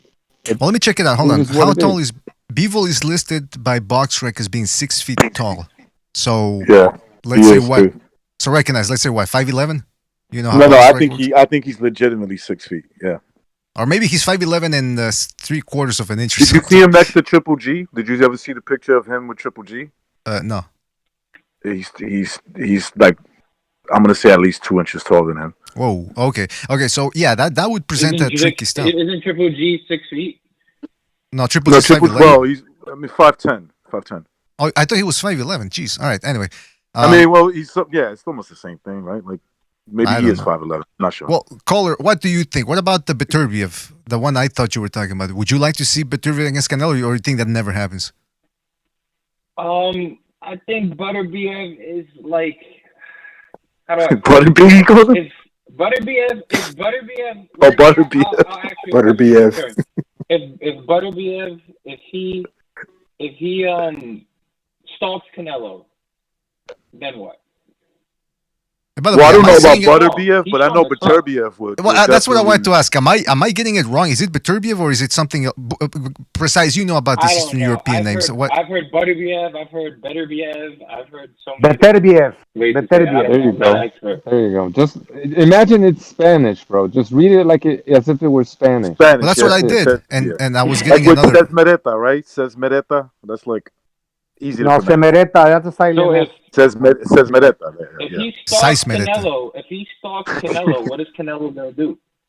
I don't know. Listen, the guy, whatever he does, he's under a Look, telescope I'll right now. tell you this. I'll tell you this, caller. Here's the key. This is what I've noticed so far, with no insinuations. Okay. So far since Canelo's moved up, he is a lot stronger than these guys. For whatever reason, it is what it is. He's stronger than these guys. But Beterbiev, I don't think that would ever happen. I don't think that would happen. It shouldn't. Beterbiev will fucking kill him. I don't think so at this either. point of his career. Yeah, he would I kill don't him. think so. I think Bevo makes a little bit more sense because he could kind of flop between 168 and 175. And when I say kill him, you know, what I mean by that is he will take some. Look, I'm not saying he'll kill him. He'll knock him out. I think he would, but what I'm saying is he will never be the same after that fight. Uh-huh. Win or lose, he will never be the same. So what about Charlo? Because I think Charlo is the other top guy in his prime right now. Can I answer that fight? Or 160. Can I answer that one, man? Yeah, I would love to see that just for the YouTube drama that would ensue. That's I mean, a franchise unification. That's a franchise Charlo's unification. Well, franchise. Yeah, when McDonald's and Burger King fight each other, the franchise. But yeah, listen, when you get the you would have the Charlo who support. You know, they're always screaming about Lions only, Lions this. So man, fucking Charlo versus Canelo. You got the Canelo fans in there. They got their effervescence about him, and then you got the Charlo fans. That would just Texas, yes, very good point, man. Absolutely. So absolutely, I would love to see that fight. Would happen. It could happen in Texas. Now that I could see that Texas is where it's at. Texas is gonna allow crowds. At least I think they will going forward. Yeah, that fight could happen there. And what would be great is that I think Canelo will beat him, but I would love to see both of them jacked up and ready to fight because he's got this guy. What's his name? Al Heyman. And unless Al Heyman, doesn't care shit about him, I don't think some of the trickeries will happen. Well, that'd be interesting, man. Outside the ring, inside the ring, I would love to see that. He didn't need no trickery tonight. I mean, he didn't need nothing tonight. Trick or treat? How do I? All he had to do was turn it. Shut up, Jimmy! All he had to do was fire a few shots. All he had to do was fire a few shots, and that was enough. I think Derby and Tingle. Shut up, Jimmy. That sounds like Cameron. Sounds like Cameron back there. He sounds like Ozzy Osbourne. Anyway, shout out to Chris K for his contribution. He says enjoying. Surrounded. Chris K, shout out to his contribution. He says enjoying the same day post fight shows. Gracias, arigato. All right, shout out to Chris K, man. I try with the late night shows. I actually prefer the next day shows because I'm fresher. As opposed to Jimmy, now. drinks on me, all right, buddy. Drinks on me. No, drinks around the house. All right, listen, New York, we gotta go, but thank you for your call, and we'll catch you on the next one. All right, my friend. All right, thank you guys. You guys are a blessing to the sport. Thank you, man. Thank you for your contribution, man. We'll catch you on the next one. All right. Whew. All right. We got a lot to get to here, man. Take a breather for that one, right? Yeah, I had to, man. Yeah. I felt like Callum Smith in there. All right. 226, you're on the air. 226, what's on your mind? Can you fellas hear me? 226, is this Bullet Tooth Tony? Yes, it is. All right, try to get as close as to the phone as possible, please, so we can hear you. What's on your mind, Okay. Hold Slugger on. Sam? Let me see if this is better. Hold on one second. Go ahead. 1 sec. Is this a lot better, PDA? Yes, it's better, Slugger. Is Thank this you for better, calling PDA? in. Thank you for calling in, Slugger. What's on your mind, man? First of all, if you don't mind, I wanted to address that fucking idiot from Queens who started talking shit about England. I mean, you fucking moron. You're Oh, I thought you speaking were talking English. to me. I was gonna say, wait a second. Which is no. Hold on. Let me. The other one. He's from the South Side. Hold on. Let him speak, please, because he sounds kind of low. Go ahead, Slugger. Go ahead. Listen. I don't care where in the United States he's from, man. I really don't give a fuck. The point is he's speaking English, and he doesn't understand where that language even comes from. Like He's from South. Listen, He's man, from no South offense, Jamaica. but that's They're all why. idiots out there. Listen, bro, hear me out. Just give me my 5 seconds of fame here, okay? This is why, like, Americans just do a great job of making themselves look like fucking morons. Okay? So let me get that out of the way. Even when Canelo's talking, even when Canelo's talking, it's just lackluster. Stu, I mean, he's he can't defending even you. be bothered to string a sentence together. This guy. I mean. Slugger Sam is defending you from Honcho Boxing. So go ahead, Slugger. Go ahead. Yeah. So, no. I'm sorry. What was Stu saying? I'm actually curious. What was I think he thought you were talking about Canelo, not speaking Spanish. But anyway, go ahead, man. What, Yeah, so all it was, bro. You know, everything about Canelo. I love Canelo, but everything about him was just lackluster. Talk Chinese. Jimmy, shut the fuck up. Right, listen. Hold on. No, I'll get to that. No, everything about him is lackluster. Even his fucking interviews, it's just everything's half-hearted with him. It's just, I just love him to show a bit more energy. He's just low energy. He actually tires me out watching the guy. Do you know what I mean? Slugger, go ahead, man. Yeah, I agree with you, Stu. I agree with you. Canelo's not entertaining outside the ring. Go ahead, Slugger. So you were saying then you didn't like Honcho's dislike for the British. Yeah, I just wanted to point that out that Americans speak English and then they don't know where that language comes from. But I just wanted to point that out before I gave in my 2 cents on the fight. So, I don't know, man. The fight was a little weird. Like I'll be honest, I kind of call it like a draw. Does that make any sense? Does anybody agree with that they think it's a draw? Well, Well, how about you break it? How about That's you what I was break gonna it? ask. Was did like Canelo land any clean shots? Because in 6 rounds I didn't see any. Fuck yes. Hey, Fuck precise. yes. Watch the rest of it, precise. After the 6th round, that fight turned into a fucking shellacking, man. Wait, let the One-sided caller beatdown. finish. Go ahead, caller. Explain yourself. All right, go ahead. Why am I always getting like a fucking treated like a Somali pirate, man? No, but because Gonzalo, I promise you, Gonzalo, I promise you'll go next after Slugger Sam, right? No, not you, BD. I know. Of course not me. Okay, go ahead, Slugger Sam. So yeah, break it down for us. Why do you think it was a draw? Or like, go ahead. So here's the thing. Okay, I was watching the fight at work, right? And then I was only able to watch rounds 1 to 9. So I'll admit that. I did not watch rounds 11 to 12. So I guess I can't completely judge the full fight, but like from what I've seen, man, just like ring generalship from both fellas, like it just, I don't know, man. I didn't really see Canelo really, you know, bringing in that pressure or anything, man. And I just like, I'll be honest, I was a little disappointed with Smith because there was a bunch of times when I was like, man, this looks like it really, because of the size difference, it almost reminded me of like Lewis versus Tyson, where all Lewis had to do was jab Tyson to knock him out.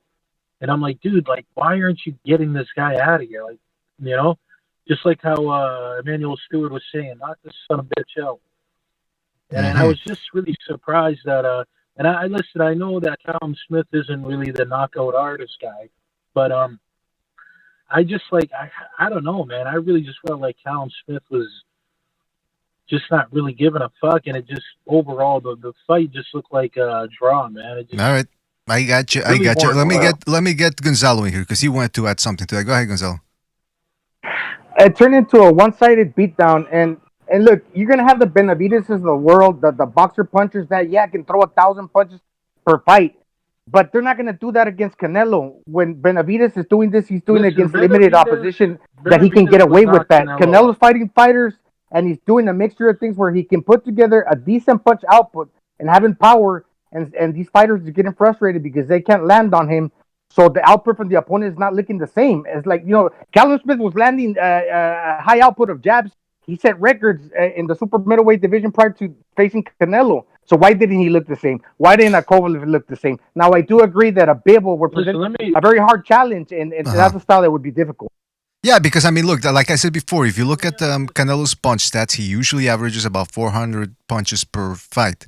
That's it. Like, he's not going to go in there throwing, volleys of shots. All right, Slugger Sam, last What was thing. it tonight? I think he looked like he was going to be around 400 as well, or more than 400, but I got to check that. Go ahead, Slugger Sam, last point, and then we got to move on. Go ahead. You just one last thing, because I don't want to fucking hold up this chat. Okay, Gonzalo, just be honest. Be honest with me right now. If Canelo fought Benavidez, would Benavidez not fucking knock the living lights out of him? Be honest. Benavidez would probably not. I'll tell you why not. Honest. Because but Benavidez is a boxer puncher, and I think that he would miss a lot. Because Canelo would stay very mobile, and he would miss a lot, and he will land, and he does have a good gas tank. And I do give Benavidez a great chance of beating Canelo, but he wouldn't be letting his hands fly like he does against the fighters that he was facing, like I forget his name, Romulo, some guy with good power that he shined against. Benavidez really looked good against Canelo. He would be more hesitant, like these other guys that he's fought. These guys have been more hesitant to fight Canelo because Canelo's just that calm in the pocket that although he might not be great at everything except the defense, he does have that power where if he sees an opening, he's going to take it, and these fighters are going to remain a little too wary to let their hands go. From what I saw in the few rounds that I did watch, is that Canelo was unable to land any counter punches, and this is just simple mathematics. It's for Canelo to be able to land a counter punch to a jab, right? If Smith is just doing basic boxing that you learn the first day in the fucking gym, control the distance and throw the jab. What Canelo has to do is slip to the inside at least 4 fucking inches, and then set off his punch. And Canelo's feet are not fast enough to do that, and he wasn't able to counter him at all. So to say that he shut the reason why Smith wasn't throwing punches is because Canelo was countering him, but that didn't happen in the first 6 rounds at all. Smith just that's spot on what Precise just said. The problem with Canelo, he's a counter puncher. He's always waiting for someone to throw a shot at him so he can counter. Callum Smith is bringing nothing to the table, so it become a stalemate. And I said to you on this show, this will be a cagey affair. I knew it would be because I didn't feel Canelo would have to put it all on the line to beat this guy. I thought he'd have to turn up in second, third gear to be enough. But look, as much as I give GGG stick, if Canelo turns up in that form against Golovkin, he gets beat. That's right, and I think Jimmy has something. He wasn't really countering him. Look, I had a friend that can I say one more thing? He's a good boxer. Yeah. Hold on. One last thing, Slugger. One last thing, and then I want to get back here. Go ahead. Just one little thing, and then I gotta go. Okay, because I don't want to hold up the show. Okay, so this is all I gotta say. 500. Well, is that the amount of pounds you paid for that? No, what is that? 500. Go ahead. Don't speak in riddles to me now. Not at this time of the night. 500 fights is how much a man has to be in by the time he's 13 years old to call himself a badass. That's a fucking line from a movie there. That's a line from the fucking Vin Diesel movie. All right, listen, Slugger, thank you for calling in, man. And, what are you talking about? What movie? It was a movie with... that's the truth. I forget what movie it was, but I remember watching it back in the 90s. Anyway, listen, Slugger, thank you for your call, man. You brought up an interesting point, certainly set off some discussion, and we'll catch you on the next one. All right, man? All right, take care, fellas. Take it easy, Slugger. Don't go around slugging. Peace. Take it easy, man. All right, now, well, listen, fellas. Oh, go ahead, Gonzalo, go ahead. Callum Smith overrated. He missed a lot of punches. He wasn't like that. He had the belts. So obviously you're gonna go get the belts from the guy that on paper is the best guy. Now you got him. Okay, he's a good boxer. He's not that good of a boxer. I was trying to say. Changed my mind. Sorry, made a mistake. That's okay. That's okay, but look, I remember when I used to box this guy, and I used to get close to him. He's much bigger than me. Then he's a good boxer, but I used to make him nervous, and he wouldn't let his hands go. And why he told me is because he was always afraid that I was going to counter him. Even though I didn't let my hands go, I knew that if I got close to him, I could land something with power, and I'd get his attention. And he's like, "Man, Gonzalo, you're a good boxer because you make me think in there, and you keep me like hesitating to let my hands go. And I think it's something like, it's not that Canelo's a big puncher. He just is so calm, cool, and collected, like Stu likes to say, and he waits for you to do something. Then he reacts. He reacts and he touches you. That's what fighters are afraid to let their hands go. And the fact that he's so fucking he's looking so strong in there. I mean, that's it's almost like Reckon I said it's almost unfair at this point. Stu, speaking of sparring, Gonzalo talked about sparring his friend and all that. If you and Jimmy sparred right now, who would win? Jimmy would beat the brakes off me. Jimmy is no, listen. I know he's fucking drunk, but don't ever cross this guy. He'll fill you in a heartbeat. But listen, I want to fucking shut up, Jimmy. I want to fucking I want to talk about Kevin from Chicago. This guy who likes to call Brits bum. But the last time I see a decent white boy come out of America was Rocky Marciano. And get out of here, Kev. Stop fucking hanging on the nuts to Europeans because you got nobody. Man, this thing between you and Kevin ever gonna go away, man? I mean, I gotta tell you. And by the way, who would win, Recognize or Jimmy? Me? Oh man, that'd be like Gatty Ward. That would. All right. Well, listen. It's an honor, Jimmy. It's an honor. It would be an honor. Recognize like a Spartan. Yeah, it would be an honor to fight a man like Jimmy. All right. Fucking Stuart's a badass. This guy gets banned from towns because he can't. He has to move towns because he has to move towns through fighting. The guy's fuck. I stopped going out of him because every time I went out of him, I was in battles. This is my past. I'm a different man. I like Jimmy, man. I like Jimmy too. He should be on more often, man. Yeah. Listen, real quick, I want to go ahead. Who's speaking? Go ahead. That was Pete. That wasn't me. Go ahead. It sounded like you, man. Forget about gay wars. About Canelo's gay wars. Whoa. He's trying to take a shot at you. That's what he is taking a shot at you. Let's go again. Let's go. No. Take a shot at him. I hope that wasn't a shot at me. No, it was a shot at the. I'm joking. Not taking shots. Nothing. About Canelo. Shut up. About Canelo's size. I check out some bodybuilding channels because I want to learn about PEDs and I like looking at men in their little tiny little exactly. There you go. bikinis. But and they always talk about how a short guy, if he's muscular and well developed, he's gonna look so much bigger than what he actually is. In my opinion, Canelo doesn't walk around at more than 180 pounds. He's not that big. Okay, I think Golovkin is naturally the bigger man. But he is short and he is stout and he is strong for his size. But he's not that big, guys. Like, Smith was towering over him. Smith is naturally, I know he's skinny and he's a beanpole, but he's naturally a much, much bigger man. Canelo's a strong guy, don't get me wrong. And he hits hard enough, I guess. But, he's not this amazing, huge monster, not at 168 pounds. He came up from welterweight. Let's just keep it real, put it in perspective. Yes, he's big, he's tough, and it's more of an illusion than his actual size.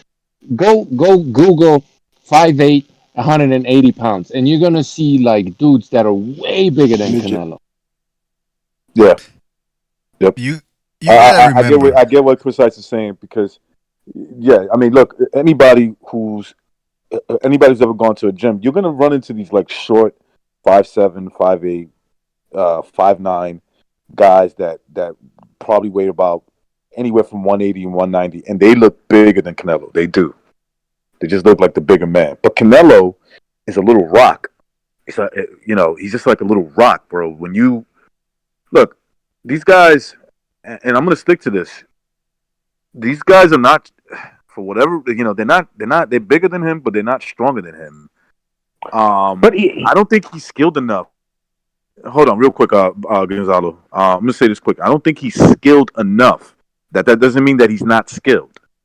Where, his size, his height, disadvantage can pull him off the fights the way it's pulling him off. Where these guys are just afraid to throw punches. That's his strength. His strength is just. A lot stronger. recognize he is as big as those guys that Precise is mentioning, because those guys lift weights. If Canelo were to lift weights, he'd be just as big. It's hard to see, like, as far as somebody like thick bone and like muscle wise, thick skin, like Canelo, like without lifting weights, much bigger than he is.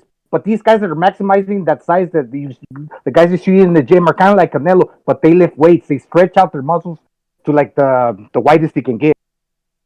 Look, I'm not saying that Canelo is. Look, what I'm saying is I don't know if these guys are 180 exactly or 190. But what I'm trying to say, I get what Precise is saying. I've seen guys that are short, not heavier than me, but they just look bigger than Canelo. Like, look, I'm like 215, 220, right? So when I look at these guys that are like 5'7", 5'8", and I'm looking at their build, I'm estimating they're not heavier than me for sure. They're like maybe 200 pounds, 190, 180, somewhere around there.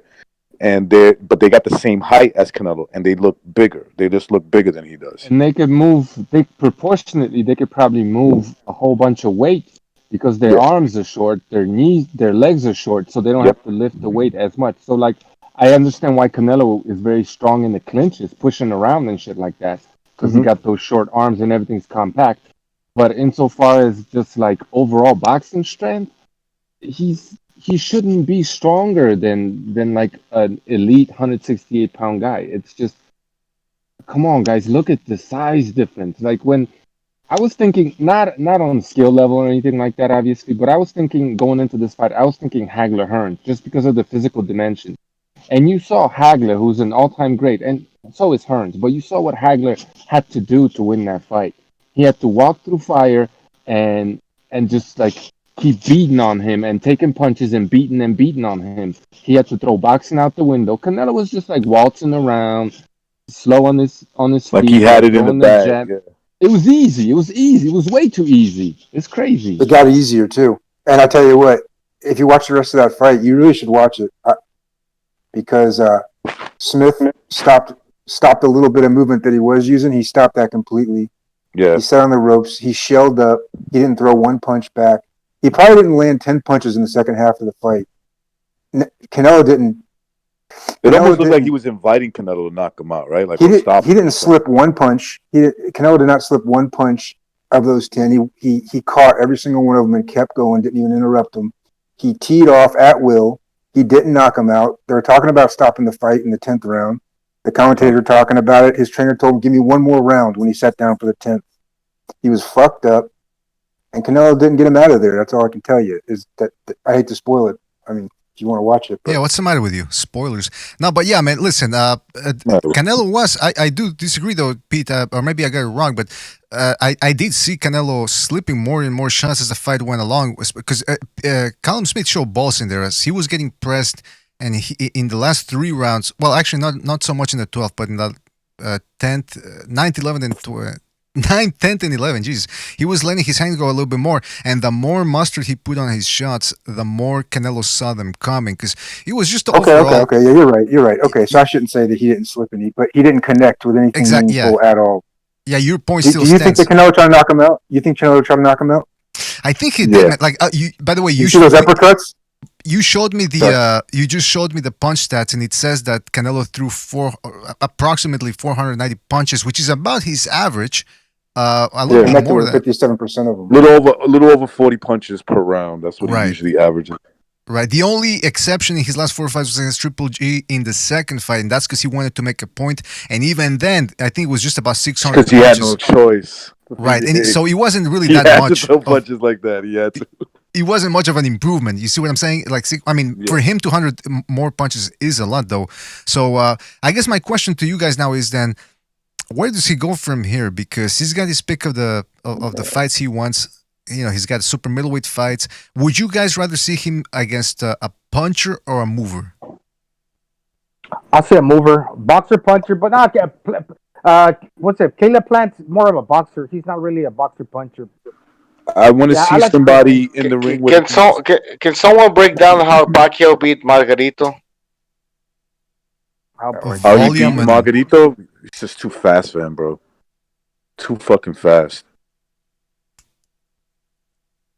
At least in my opinion. I mean, go ahead. I don't know what you guys think, but yeah, it was a similar performance. But yeah, obviously at 68, it's not gonna be like 47. You're gonna throw twice the amount of punches at 47 that you do in 68. It's gonna be slower pace.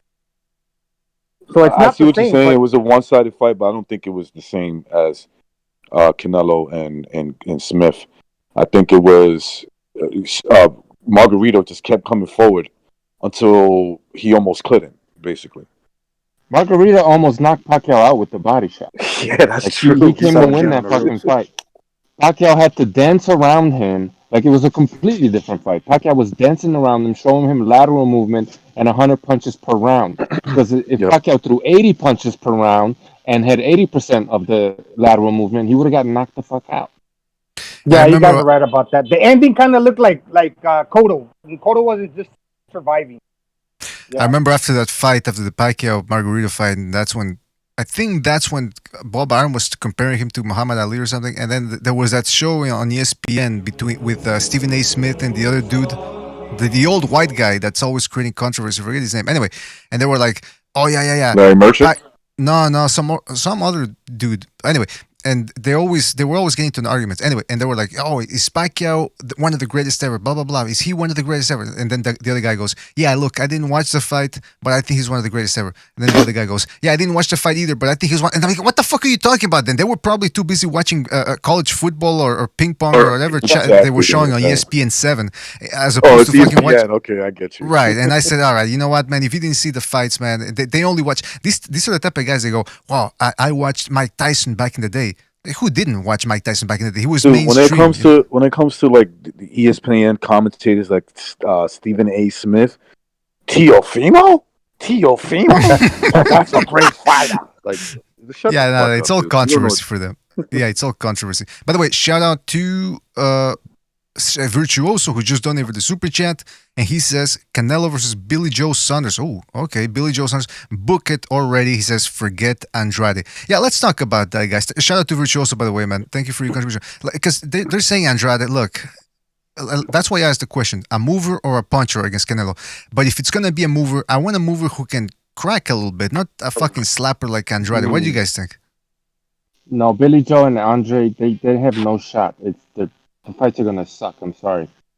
Canelo, if he doesn't stop him, he just chases them out that fucking. It's gonna be the fights are gonna suck in my opinion. Go ahead, somebody. Yeah, and he would throw more punches because he wouldn't try to throw punches with a lot of force because he knows that the other guy's not gonna knock him out. So he would box more than punch. Canelo would. So he'd throw more punches.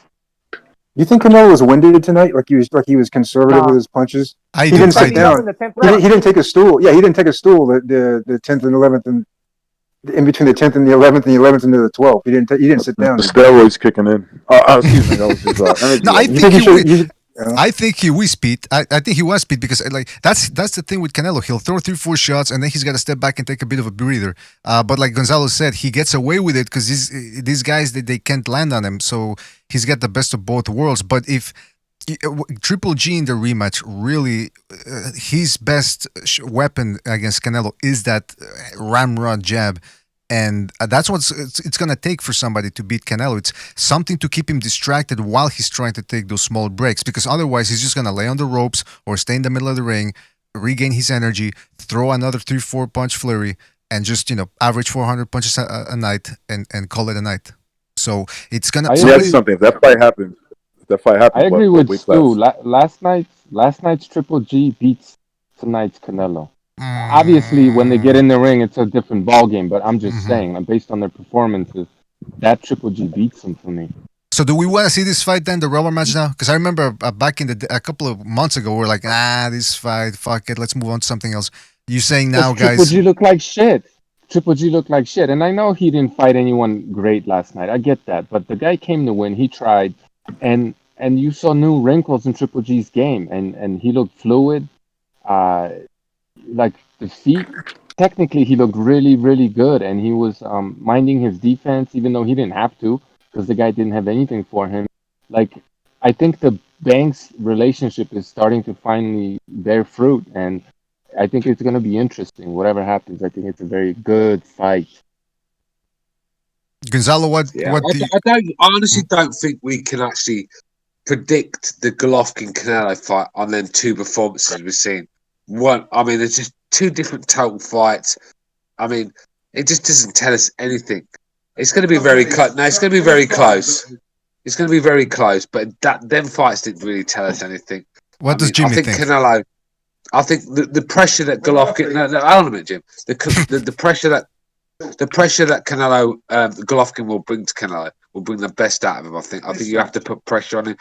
That from Callum Smith just weren't good enough. I want to hear what Jimmy has to say, man. You know why I'm giving Golovkin a chance? What is that? For all the wrong reasons. Okay. What does that mean? First of all, it's a karma thing.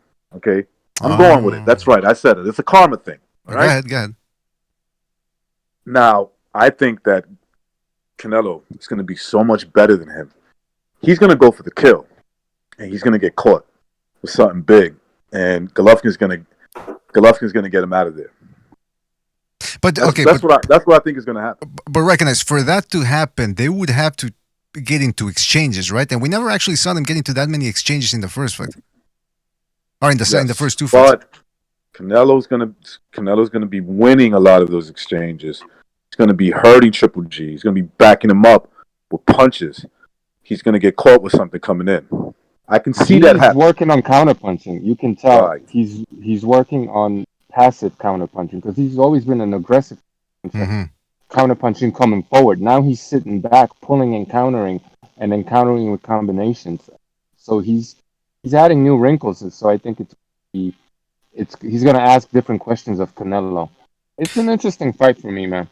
And I think it actually really hurt him, his lack of counterpunching against Derevyanchenko, because there were some opportunities there to, when one guy opens up a lot against you, it's an opportunity for you to land something against him. And Triple G seemed content on covering up and waiting, but Derevyanchenko's got underrated head movement, and he made Golovkin miss a lot with those big bumps of his. So if he fights Canelo, he has to do what he did in the second fight, which is double, triple up on that jab. I remember when we were previewing the second fight, the rematch, and we were talking about how actually Triple G might actually benefit from trying to fight Canelo the way he did with Lemieux, which is to, like I said, a nice dose of jabs. And some people in the chat were laughing a little bit, saying, "Oh, they didn't see it." But he tried that in the second fight. Once we saw in the second fight, it actually did work. But the commentators were saying, "Oh, well, he's actually Canelo's making him back up," but they didn't really see that it was actually to a certain degree. I mean, I'm not saying Canelo didn't have anything to do with it in the second fight because he did fight more aggressive, hence why he threw more shots. Hey, BDA, remember that 10th round? I just want to say, right? Remember that 10th round? I just want to say, these Go guys in the chat are saying that Canelo only wants to fight bumps. They need to seriously go and have a look at Golovkin. I mean, this guy has had more bums than Freddie Mercury. Oh, geez, Louis, hold on a second now. No, listen, I'm going to be honest now, right? I mean, like, be honest. I know, I'm honest. I'll keep it real. Canelo was average tonight, right? Golovkin impressed me better than I thought he would. I thought he gave a better performance than I thought he would. But listen, let's be real. I mean, look. I mean, how can you compare? Shut up, Jimmy. You can talk about fucking resumes, but then when you look at Golovkin's, it's not a patch on Canelo's. Well, let's not talk resumes. Well, then let's see it, man. Let's see it. Fuck it. Fuck another mandatory. Fuck Yield Dream. Just make Triple G Canelo 3, and let's get it over with. Like Marcus, because I don't. You know what? I don't want to see happen, guys. I don't want to see what happened with Canelo, Marcus Pacquiao, which they fought every 4 years. Nah. Stop it with the large gaps. This ain't Lord of the Rings, man. Just make the fights when we want to see them. And by the way, can I also say something real quick, man? When people talk about how boxing is dead, MMA's taking over, blah, blah, blah. Look at that. Despite being handicapped this year by the powers that be that are trying to lock everybody up, look at the good fights we had and look at the good fights that are coming up, man. What's his name? King Ryan Garcia taking on a test early in the year. We got Chocolatito and Estrada 2 just announced for March. Probably going to get Tyson Fury Joshua. Probably going to get Crawford Spence. I'm crossing my fingers for that one. It's a long shot. They should all fight in Texas. Every single one of those fights. I agree. Fight Island. They should go to Fight Island. Nah, fuck Fight Island, man. Come on. It's too gimmicky. Don't you guys hate that shit? You know what this reminds me of real quick? The fact that this Western product, boxing, whether you want to say European or American, is being taken over to the Middle East. It kind of reminds me, like, don't laugh, but it kind of reminds me of white gold, if you know what that means. I'm Say not that familiar again? with. I'm not familiar with The it. Muslim white slave trade of all these Europeans in Africa. Oh, Good point, That's what it man. kind of reminds me of. well, you know what? I Think actually about thought. it. Yeah, I actually thought about that because AJ Anthony Joshua was always talking about his proud African roots and Islam Wait, and all precise. that. I gotta challenge you on that. There was no white slaves. That Oh, never come happened. on. All right, listen. White Anyway, gold. it's still going on right now, I believe, in certain places. Am I considering, depending on what you mean by white? But anyway, listen. The point is, I'm curious to see those fights. I mean, this year it's going to be a good year of boxing. I don't like hearing too many complaints. I mean, we should complain though. I mean, we are boxing fans. We are paying. I'm paying for the zone. I'm paying for the service here in Canada to watch Showtime fights. So I want good fights. And if I don't get them, like Stu said, if a fisherman sells me bad fish, I'll call the fisherman a bum. I ain't got no qualms about that. So Hey, BDA, man, all I'm interested in is in two fighters with good technique fighting each other. That's all I care Listen, about. sorry, recognise. All I ask from fucking Triple G fans is to keep it real. I've come on here tonight and have been as real as I can. I can't praise that before. Shut up, Jimmy. Keep it real. I mean, look, you guys are fucking corny ass motherfuckers. Not all of you. Before you get your fucking tampons I was about in to a say twist. thank you. Appreciate that. Not all of you, but a lot of you are corny ass motherfuckers. You sit and bash Golovkin while your boy just beat up on a Polish guy that they dragged out of a car wash in England. Get out. I think you meant Canelo in the first one. But yeah, man. I mean, look, listen. No, he did. I think he meant Canelo for. He did. Yeah. Anyway, you got what he was saying. But the point is, look, make this fight happen, man. Make the second fight happen. I mean, the third fight happen. Come on, let's go. And by the way, Andrade. Look, I know some people keep saying that he's the boogeyman. And look, anything can happen in boxing. You know, we don't have a crystal ball. We can't foresee 100% the events. But Andrade, I wouldn't get excited for that one, man. He ain't shit. He ain't shit, bro. He ain't shit. He's a better commentator. He could be a better commentator than he is a entertaining fighter. He could do a Cypress Hill cover band or something because he looks like Be Real from 1993. Skateboard show. He does look like Be Real. He just he looks like Be Real with a tan. You're right, bro. You're right. What? Anyway, listen. The point is, but I do like Andrade's defense though. That I give him credit for that. Is it all it's cracked up to be? Maybe not. But he does have good, solid defense. But it's just when it comes to fighting a strong guy like Canelo. I mean, what the fuck is he gonna do? I mean, he's not. Really gonna be able just can't. I'm sorry. But let me ask you this though. Let me ask you. Do you think he can he can make Canelo miss, but can he make him respect him and prevent Canelo from closing the gap and butchering his body? He's gonna run. Yeah, he can. He can, but he's not gonna land any punches of his own because he's just gonna run for dear life because he has no power. He's a slapper. Canelo hits him once and he's gonna be okay. Where's my paycheck? And then he's just gonna. That's it. I'm sorry. Like, he's not going to come to win. He's going to get cracked. I think that's exactly what you just said. Precisely hit him with a fucking body shot. And he's going to say, I'm not taking that again. Yeah. Because Canelo could just walk through that guy's punches. Like, he literally has no punching power. Yeah, he could just walk. The fuck? Yeah, what is it? Yeah, it's raining really loud. There's a thunderstorm. It's raining at the dogs here in the Philippines. It sounds like thank you for the weather. You sound like the weather, man. Yeah, it sounds like the apocalypse or something. Well, I'm looking for my thunder sound effects here. No, that's not it. Okay, here's a question. Here's a question to you guys. Yeah. What if the fight happens? What weight class does it happen in? I'm talking about Triple G, Canelo. 168 probably. Canelo's gonna dictate. You know he will. And I think it's okay because Triple G is going to be stronger at that weight, and I don't think Canelo's going to be. Yeah, I don't think it makes much difference which weight class the fight takes place at. Golovkin looked great at that fucking weigh-in, bro. Like, no homo, but he was ripped. He was like fucking almost.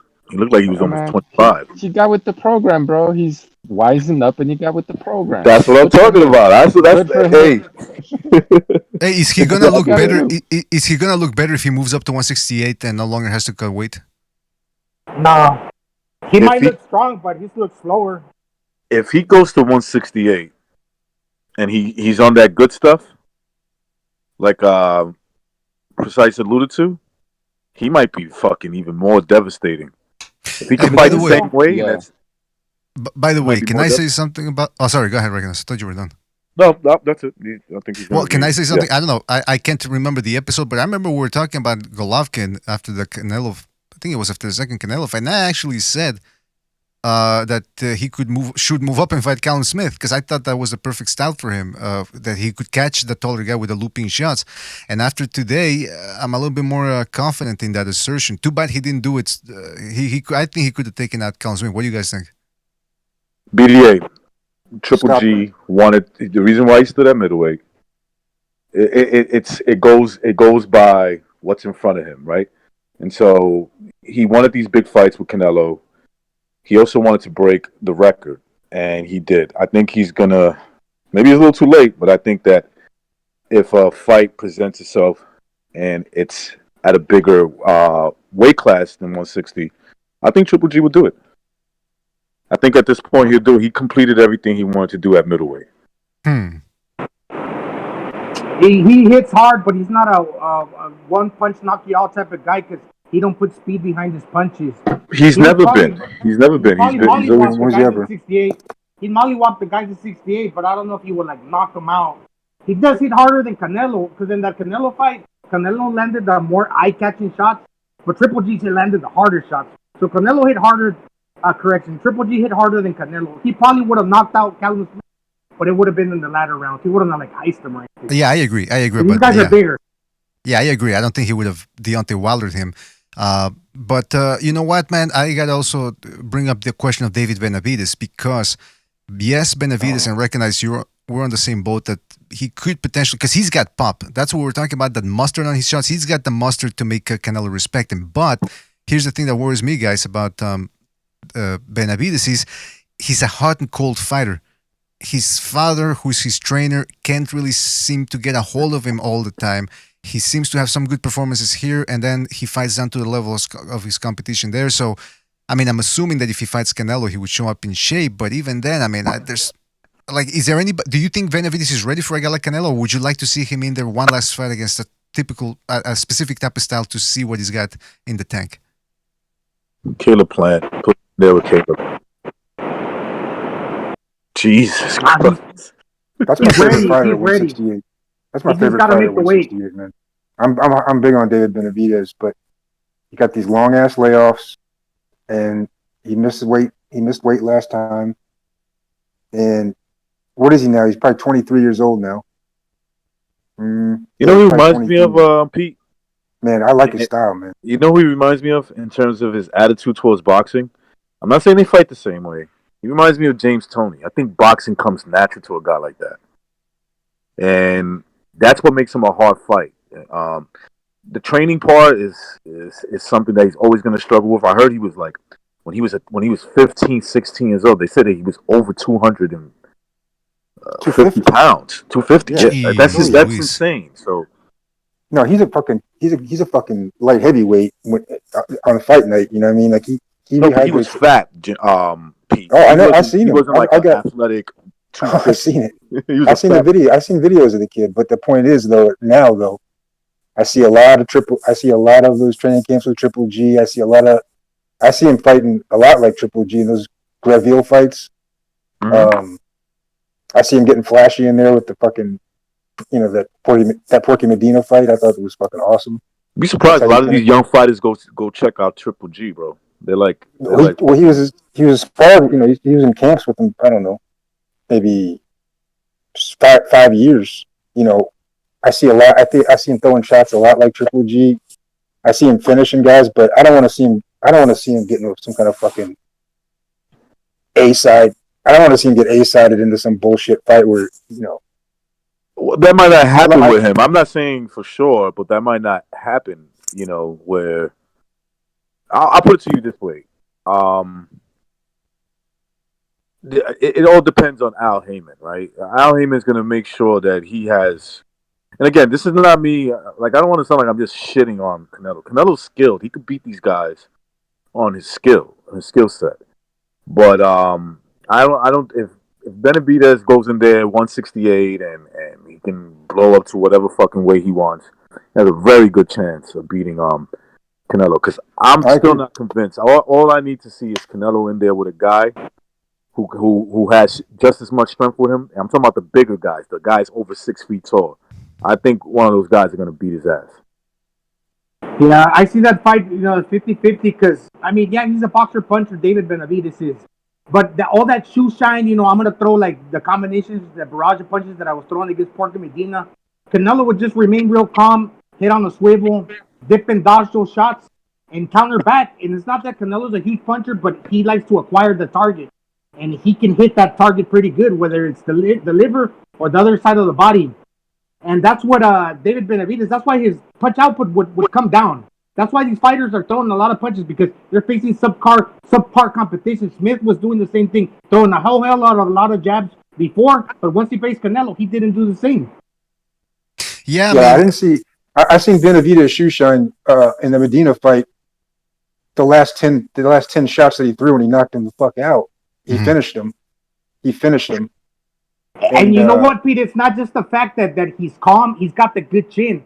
So the fighter knows I need to put something real heavy behind my shot if I'm gonna hurt this guy. Because you also got to think, if I connect, then here comes Canelo punching back. If I miss, here comes Canelo punching back. It's not just that he's a tough guy. It's those two things put together, and that he acquires a target when he punches. I'm showing that. Yeah, listen, Pete was saying that the Benavidez, if he can shoe shine and all that, yeah, it's flashy, but you need to pick your shots against Canelo because he's going to counter you, and Gonzalo made the same point. But the thing about Benavidez is, and this goes back to recognize his point as well, which is that he's got that natural talent, which everything comes natural to him, and that leaves him open to maybe, not putting in the work required because he's probably gotten that also gives guys confidence too. BDA, guys. I don't care about the shoe. I don't care about the shoe shining. I'm care about the finishing. He's got a fucking mean streak in him. He's got a mean streak in him to where when he gets somebody hurt, he knocks him the fuck out. I mean, I'm not saying every time. Not every time. Hang on a second. He could hurt Canelo. He could hurt him. Yeah. He's a much bigger man than him, and on top of that, he's a younger man than him. He could definitely hurt Canelo. I still haven't seen the Angulo fight. Sorry, Gonzalo, but I haven't seen the Angulo fight, the Benavidez' last fight. How did he look in that one? Because Bucho told me, he didn't look good, but I heard he outclassed a guy that Zurdo Ramirez couldn't. So, can anybody fill me in on how he looked? The last he knocked the guy out, I think, in the ninth round. I think. Yeah, but you can say maybe he was a little off, but still, he's so much better that it's just a matter of time of putting some shots together, and he got him out of there. Now the thing about David Benavidez is, I'm putting up his record here for everybody to see on YouTube. But it's like it's worse actually than fucking Callum Smith. I mean, look, Ronald Gavril, he struggled in the first fight, then he got in shape for the second fight and clearly beat him, but couldn't stop him. J. Leon Love, who was at 154 at some point, I believe. Anthony Durrell, and then Angulo, who's a tough guy, but I mean, not really world class. So the only reason why I think most of us are giving him a better shot against Canelo is because of the eye test, the ever elusive eye test, and the fact that he can crack more than Callum Smith. But on paper, though, it's the same with Callum Smith. You're always gonna find somebody complain, say, "Who the fuck is David Benavidez and who the fuck has he beat?" Well, I'll tell you something. Division. You go ahead, Recognize. The 168 division is weak as hell, man. If Bevo goes down there, he could unify that whole fucking division by him. I'm not sold on any of these guys, man. They all have these questionable performances, and like you say, BD8, they never fought anyone. So the whole thing that bothered me going into this fight is that everyone's just running with this narrative that Callum Smith is the best 168. We don't know who the best is in that division. They should have settled that shit, and that guy should have fought Canelo. The best guy out of that division should have fought Canelo, and then Canelo could become, quote unquote, legitimately. And I know people who have got their eyes open know exactly what I'm saying. Could become legitimately a champion at 168. But this wasn't it, man. The division's weak as hell. It's historically always been so. Go ahead, Gonzalo. On paper, yeah, maybe he's okay. In actual skills inside the ring, he's probably not the best. But on paper, If I were Canelo, I'd be happy that I snatched up that ring title and the other title, but then I would just go get the other ones. Yeah, by the way, that's a good point, Gonzalo. That's a good strategy. You should be working for Canelo right there, man. But I suspect that might be in the cards for you, or maybe not, man. I don't think Canelo's the classic pound for pound guy that just wants to skip divisions and not establish a reign. But I'm looking at the rankings here. SSB 28 in the chat room made a good point. David Lemieux is ranked number 9 by Ring Magazine at 168. So that tells you how thin it is. Also, the other thing about Caleb Plant, because look, listen, we're getting it out of the way right now. There were people, saying, "Oh, fuck Callum Smith, put him in there against Caleb Plant." Caleb Plant is going to be fighting Caleb Truex next in what's being billed as a battle of the Calebs. So, if depending on how Plant looks in there, if he struggles against Truex or whatever, people are going to say, "Oh, fuck that fight." But even now, I'm calling it. Caleb Plant's face I don't know if he would hold up to Canelo's punches, man. He's got dick skin. It's very thin, and he bruises up very easily, worse than Miguel Cotto. I don't know, man. I don't know if Canelo just hits him twice. He does get battered to a pulp within a round or two, doesn't he, BDA? Yeah, like Uzcategui landed 3 shots within 3 minutes, and boom, all of a sudden he looks like he went through a meat grinder. I mean, I don't know. I'm just saying, Caleb. Like, I'm starting to see it, man. Maybe after tonight, look. Hey, Caleb Plant. Was that David Benavidez? Make that fight happen. That's the one that should happen, man. Because Caleb Plant got into a tussle with Benavidez' brother. So make it happen. Listen, what I'm trying to get at here is this: he beat Callum Smith. Say what you want about the guy; he was number 1. He couldn't touch him. So now I'm thinking, all right, do I really want to see him in there against Caleb Plant or Billy Joe Saunders? Maybe. You know me; I'm a degenerate boxing fan. I'll watch it either way. But at this point, now I know why that brother got shot. David Benavidez was pissed because he dropped because he lost his title on the scales. Yeah, sorry, recognized. He lost his title on the scales, and the WBC ranked him at 75. Usually, when something like that happens, you'll get the immediate opportunity to reclaim your title in the same division. Mm-hmm. But I don't know. Then that title was vacant, and Canelo got a 2-for-1 deal in this fight. So I don't know what title Benavidez would contend to, but certainly the WBC didn't give him the benefit of the doubt. They threw him under the bus. Well, you're bringing up titles, which I hate, but for the benefit of our viewers, let's go to the ESPN rankings because they actually tell you who the champ is in each division. So let's just go with it and see what's going on with the super middleweight division. According to the rankings, Billy Joe Saunders holds the WBO super middleweight title. Caleb Plant holds the IBF title.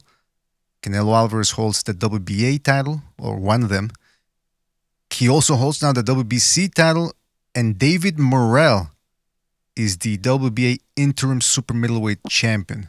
So Benavidez, I was under the impression Benavidez had a title, but no, you're right, Gonzalo. That there were the whole shenanigans there with the WBC taking the belt away from him. Where did Canelo get the WBC title from? It was vacant this fight. Yeah, I think it was vacant tonight. Oh, they put it on the. Oh, okay. We blow Canelo, put it on the line. Of course they did. I mean, this is why I don't follow the titles, man. Why didn't he fight David Benavidez? I guess titles matter, because these fighters are chasing titles.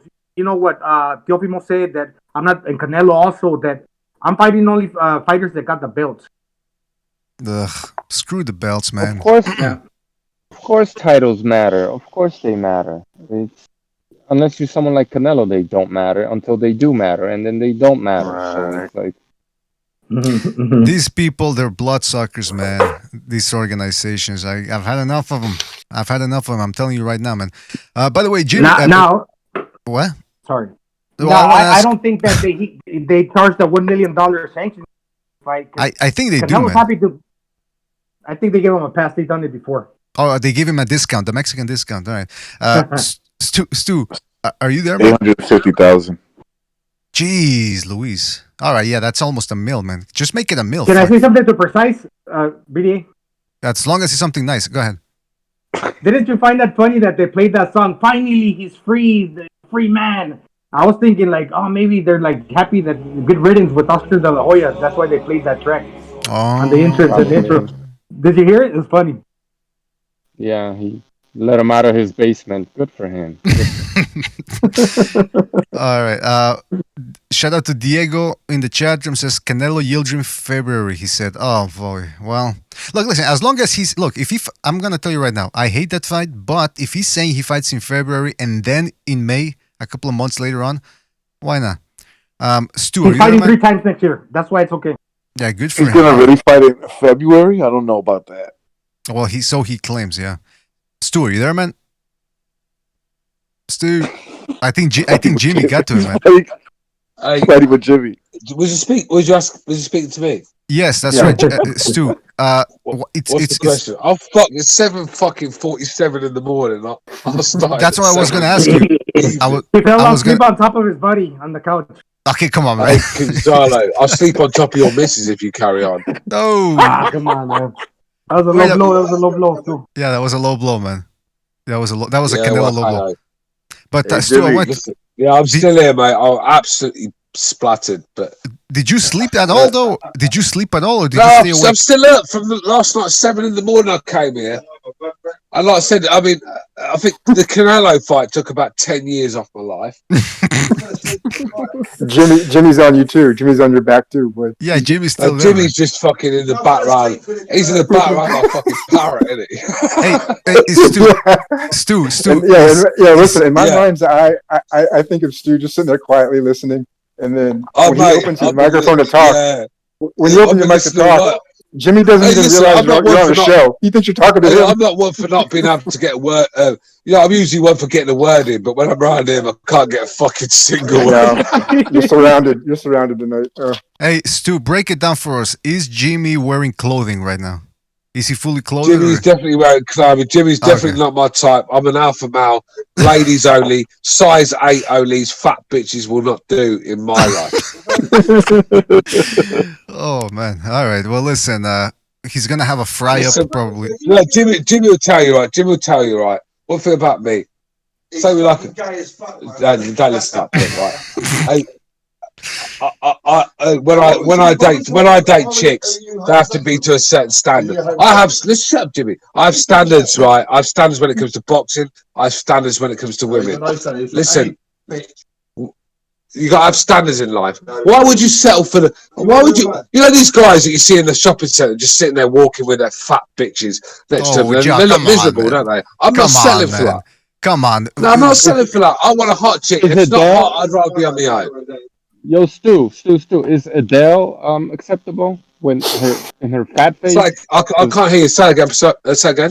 Adele, the singer Adele. Like, is she? Yeah, no, I'll bang Adele, man. But Adele, she could sing me songs while I'm fucking giving her a Roger. Yeah, no problem at all, man. I like Adele. Listen, I'm not one of these. Pretty faces are okay in my opinion. Yeah, listen. I've slept with fat girls that've got pretty faces, and sometimes I've let it go. You know, all right, the body's not too good, but the face is all right. That'll do me. You know, I'm not fussy. You know, I'm an alpha male, mate. No, Adele, listen, no.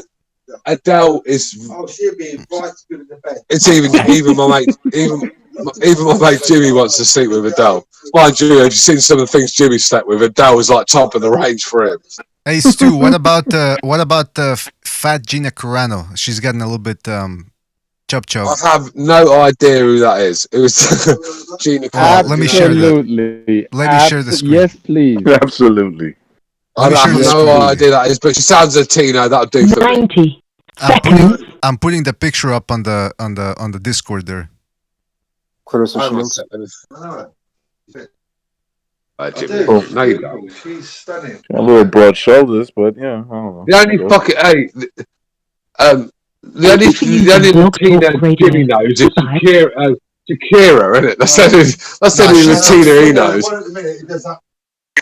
Nicki Minaj's mate. No, Natalie and Bruno's not Latina. She's Australian girl. The top girl in the. All right, listen. This show's getting out of control, but not as out of control as I expected it to be. I think we got a good handle on things tonight, or this morning rather. By the way, yeah, but hey, what do you expect asking Jimmy these questions when he's like this? Well, the guy's a fucking nightmare. What do you expect? You love this, man. You knew Jimmy was gonna fucking change the topic. No, I didn't. Why do people think I'm some sort of mastermind where I'm always trying to get people to fight each other? That's not what I do. Butcher's the mastermind. He loves beef and the wars. He's the sort. I bet Butcher's the sort of guy that watches World War II documentaries before he goes to bed every night. No, he watches it in French. Yeah, he watched a documentary about the French Revolution. He was laughing throughout, man. He was laughs galore. What revolution? What retreat and surrender? Oh, come on now, wait a minute. There was a part where they were talking about a cook who killed a woman during the French Revolution, cut off her labia, I believe, or her clit, and wore it as a mustache. And Butcher was laughing up a storm. Let me tell you, he loved that. And he probably did it with John Gonzalez, man. Anyway, the point is, we got. He's your cousin. BDA. Who? John Bucho. Gonzalez? No, John Gonzalez. No, not my Bucho. cousin. No, he's not my cousin. Now let me You tell know, you I something. don't know you, but I always had the feeling that you look like Peter Falk, the dude from Colombo. The dude is always like fucking like confused, but then he catches the bad guy. I am exactly like Peter Falk, man. I do pretend to be out of the loop, but deep down inside, I'm reading you all the time, and I know what's going on through your head. Now, let me ask you, Stu, it's 8 in the morning over there, or it's about to be. So I think it's about time we put up the British cuisine chart here that we always have ready for you guys. Let me share it with you on the Discord.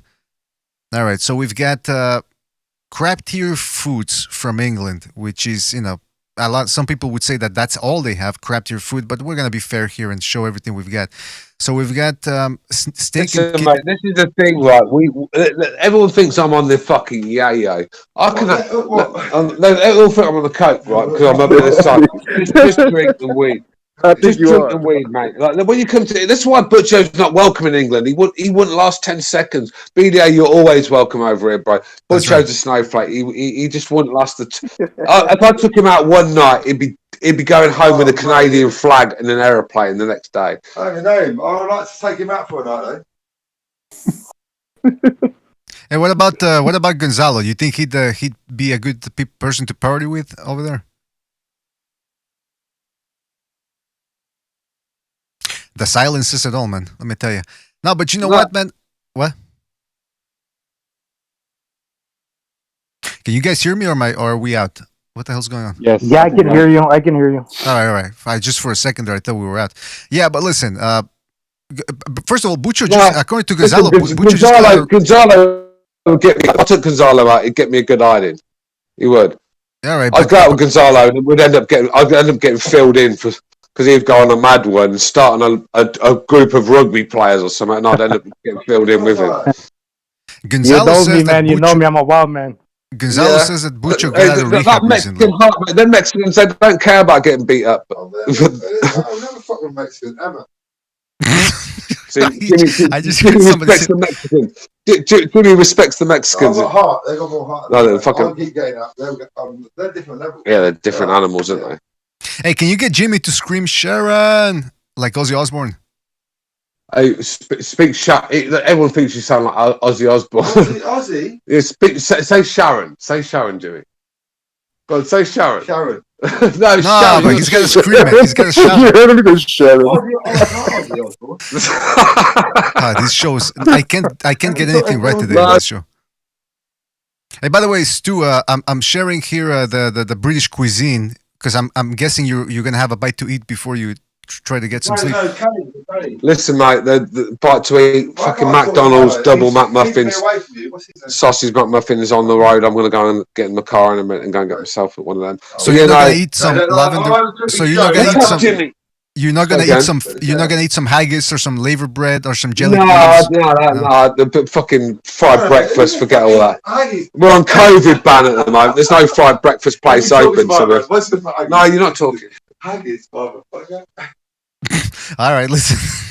This show's falling apart. It started falling apart the minute I clicked on stream. But what do you want from me? You're speaking to two English guys at 8 in the morning, pissed out their face, and you're expecting a good show. Come on, man. Well, let's get precise. What time is it over there where you're at in the jungle? I know it's about getting time to sacrifice some animals, but what time is it over there? 3 a.m. Oh, that's not so bad. Huh. Recognize I know where you're at. Over here, 3 a.m. Wait. Yeah. Yeah. 3 o'clock in the morning. Pete, you're in Florida. I'm a little drunk. Yeah. Oh, jeez, Luis. Eastern. Well, I'm in New York right now. I think Pete's in Florida. Miami's essentially Ecuador, man. I mean, that's how they all Without the sneak mountains. in. Yeah, without them. Yeah, We we got were everything talking. else. We were talking with U.S. Jimmy, not the British Jimmy, about the hippopotamus over there in Colombia.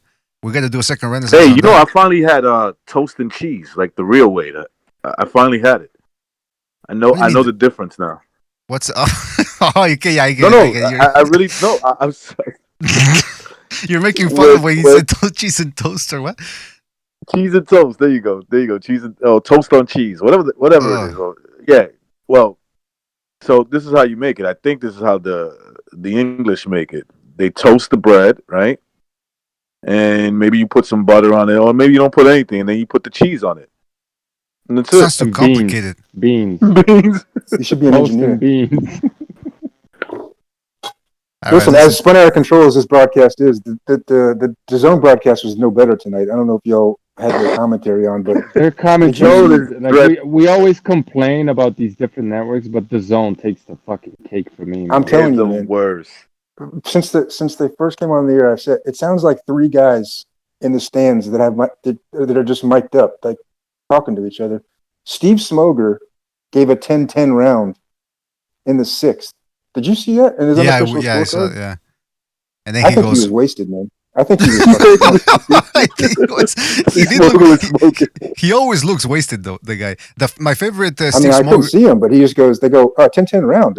I thought I thought he was being a wise ass. Like Precise said, Andre gets on there and he goes, yeah, Smith's not even trying to win, not even trying to fight in there. He's not even trying to win this fight at all.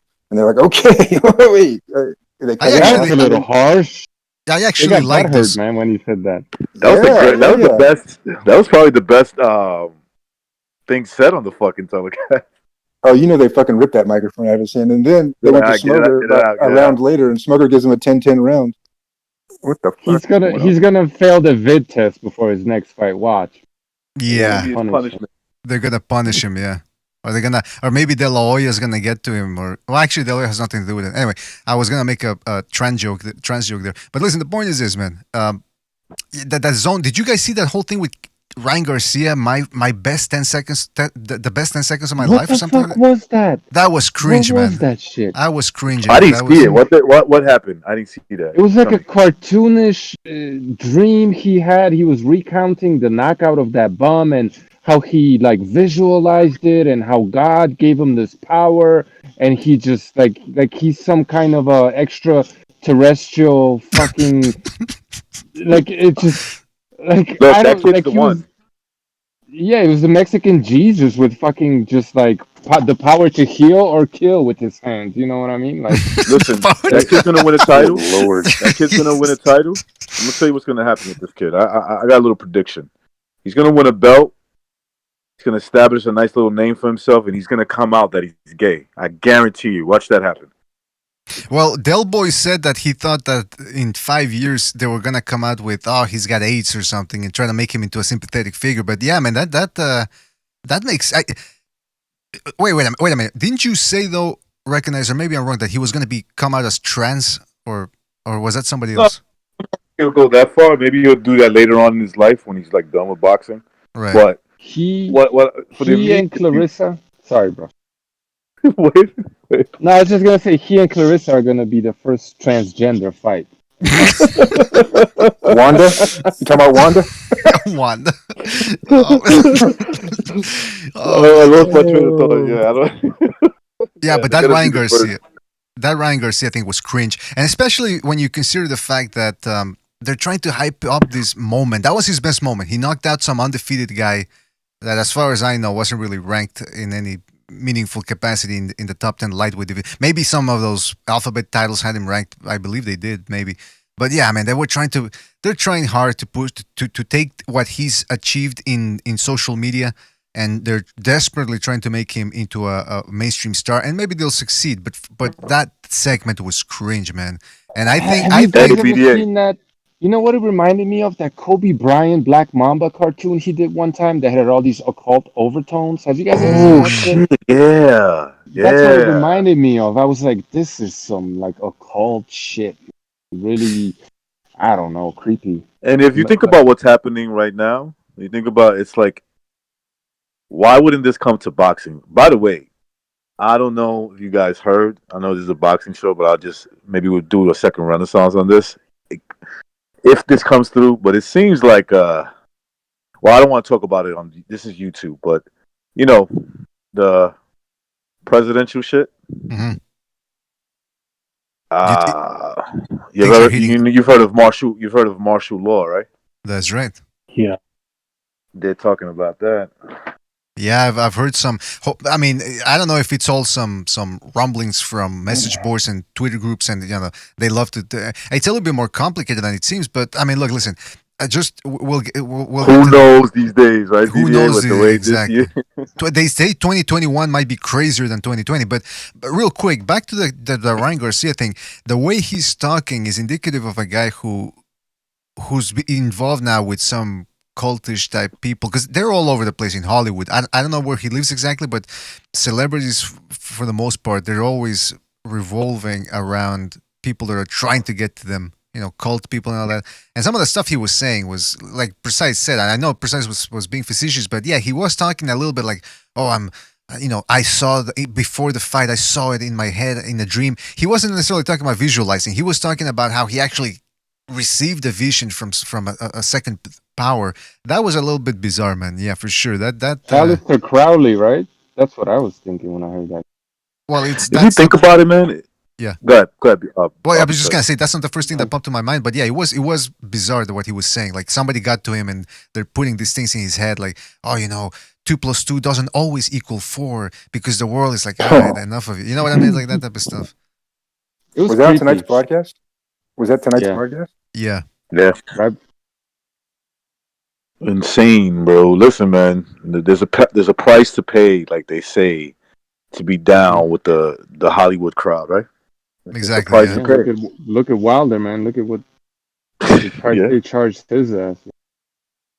I don't believe there's no way in hell Wilder wants to get pregnant. Like, I just don't believe it. I know he's a weirdo. I know he's creepy, but somebody put that shit in his head, man. Precise. Exactly. His father's a fucking pastor. He grew up down south in Alabama. No way.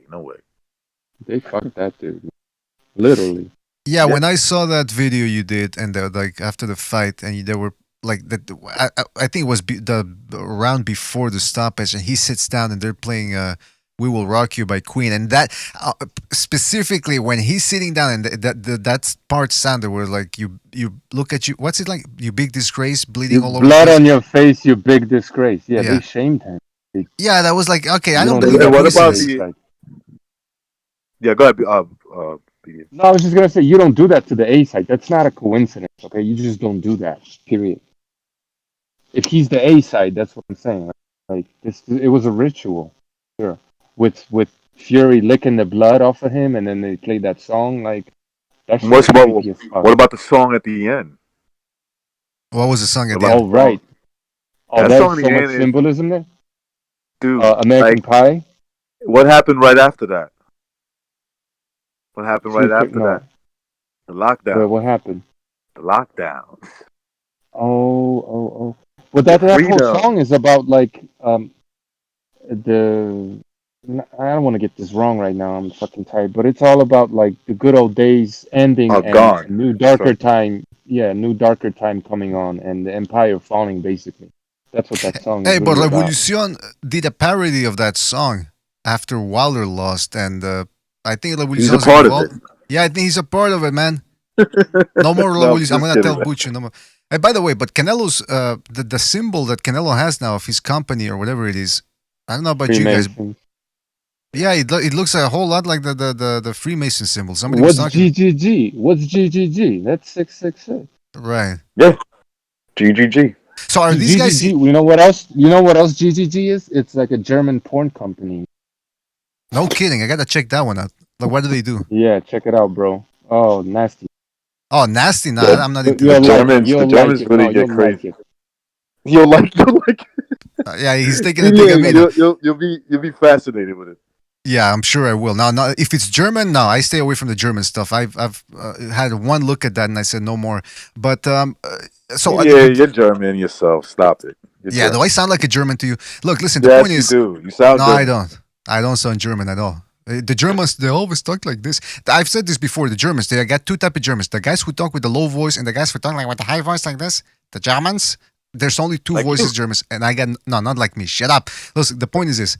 I actually did sound like a German there for a second. Like the point is this, man. Do these guys know that they're being played, or do they not realize? I don't it? That know was my when it question. comes to okay. Look, Tyson Fury, right? Does it really matter that Tyson? Let's say somebody said, you know what would be a great song if you play, you know, the song American Bye Bye Miss American Pie, whatever it is, right? Right. So he probably just thought it was a good, you know, it was just a good stunt, you know, a good stunt at the end of the fight. But there was some meaning to it, right? And like, think about it, right? Everybody's being told to stay home, and who's encouraging it? The elites, the people that could afford to stay home. They could afford to stay home. It's not going to hurt their pockets or anything. It's going to be you. Oh, they're gonna make money by That's selling right. you shit over the internet, man. Like Bezos and people like that, Amazon. That's They're right. cashing in on this shit. Why do you think eliminating the Bezos? competition? Hey, precise. Why do you think Bezos, with a smile, gave his wife $65 billion? Shortly after that, a couple of months later, you got the pandemic, and you got him making fucking, I don't know what he's worth now, like something like $200 billion now. Yeah. Maybe a little shorter than that, but you get what I'm saying, right? He was worth $150 billion. His wife sues him for $65 billion. He gives it to her like, yeah, good, have it. $65 billion. By the way, that the American Pie song there, it says here, according to Wikipedia, it says the reportedly mentioned phrase, the day the music died, refers to the plane crash in 1959 that killed early rock and roll performers such as Buddy Holly, the Big Bopper, and Richie Valens. Now, the Buddy Holly thing, I haven't looked into it, but I have heard that there were some shenanigans there in regards to his death. So that's linked to the song American Pie, which is linked to Deontay Wilder and Fury, which leads us to a rabbit hole, which I don't know if it's just us making connections here where there's really none to be made, or whether there is something to be seen there. You got these fucking Brits singing along, happy. It's not a shot towards Brits. I'm just saying, you got a Brit there singing along with his little happy promoter with a nice little smile on his face, like, this is wonderful. And then, obviously, I'm reaching here, right? Like, I'm just saying, it's just such a coincidence, is what I'm saying, that this whole thing happened, man. Mm-hmm. Yeah, you got Wilder being demoralized in the ring. Yeah. That's So, can you guys hear me? Yeah. I was talking about earlier on the show about how the UFC went to the Middle East. You got all these influencers from various sports going to the Middle East, doing their roids during this lockdown, and just like establishing somewhat of a community there. So I don't know if you guys follow bodybuilding, but Big Ramy is this guy who's just like a monster, and he's Middle Eastern, I believe. I think he's Muslim even. And people for years have been saying, because of how corrupt that shit is, that they're never going to give it to a Muslim. He actually just won. And the shit's all political. Like, people could say, you know, the best guy wins. No, it's bullshit. Ever since Arnold and all these other guys, like, this shit was always politically motivated. And the guys that won it, like, there's been lots of robberies, just like boxing, basically, right? So the fact that, in my opinion, the fact that they're pushing a Middle Eastern guy and he actually won Mr. Olympia, that's part and parcel of this shift of power from the West to the Middle East and or China. And the empire falling, basically. You're seeing signs of it everywhere. That's all I'm saying. By the way, Lavolucion in the chat, that's a good point, precise. But Lavolucion in the chat room says, guys, this is ridiculous. Tyson Fury could have sang a DMX song and you could construe it as related to the lockdown. Y'all gonna make me lose my mind up in here. That's quarantine. Well, Lavolucion, that's a good point. But then again, you were the guy who was doing a parody of American Pie, so I don't know if Lavolucion's been compromised or if he's a. I've actually asked Lavolucion on the second Renaissance, are you a cop? If you are by law required to tell us. And he said no. Or actually, I think somebody jumped in and said no, so he didn't actually answer the question. So I'm still suspect on this one, man. Let me tell you right now. You ever heard of a 137? You know what a 137 is? Is that a code for something? Yeah. Okay. Not towards revolution. Okay. Oh, so don't take undercover? it the wrong way. Are you A saying 137 is what the FBI classified as a informant. Now, 137 is very different, right? It's different than any other informant. That's the informant that will never testify. He'll never testify or reveal himself, and the agents around him, even in front of a judge, will deny that that person is an informant. That's a 137. That's a 137. Yeah. So you're saying Revolucion is a 137? I'm not saying that. He's just a normie, man. He's just a normie. He needs to catch up. Well, I like when I'm not trying to say like that it's a conspiracy theory that like, oh, this guy won the Olympia and you got Khabib Nurmagomedov, or you got all these like Muslim guys from Uzbekistan coming up in boxing. I'm not saying it's a conspiracy theory. I'm saying it's a sign of the time. It's just what's happening. The empire is falling and the power is shifting. That's all I'm saying. Mm-hmm. Well, listen, that's an interesting take on it for sure. I mean, I was expecting, by the way, Renaissance. We gotta do it, second man. Renaissance, absolutely. Yeah, because this right now it's 3 a.m. now, and I do have to go get my beauty sleep. But we certainly have to do a second Renaissance. It's overdue. Listen, I'm gonna, because there's no more. There's Tanaka versus Ioka coming up in the last day of the year, 31st, January 31st. So I want to do a show on that. But next Saturday, there's nothing left though. So we probably will do just a bunch of second Renaissances since the boxing year starts up again. But look, listen. Sounds good. I have a feeling we're gonna have interesting subjects to talk about.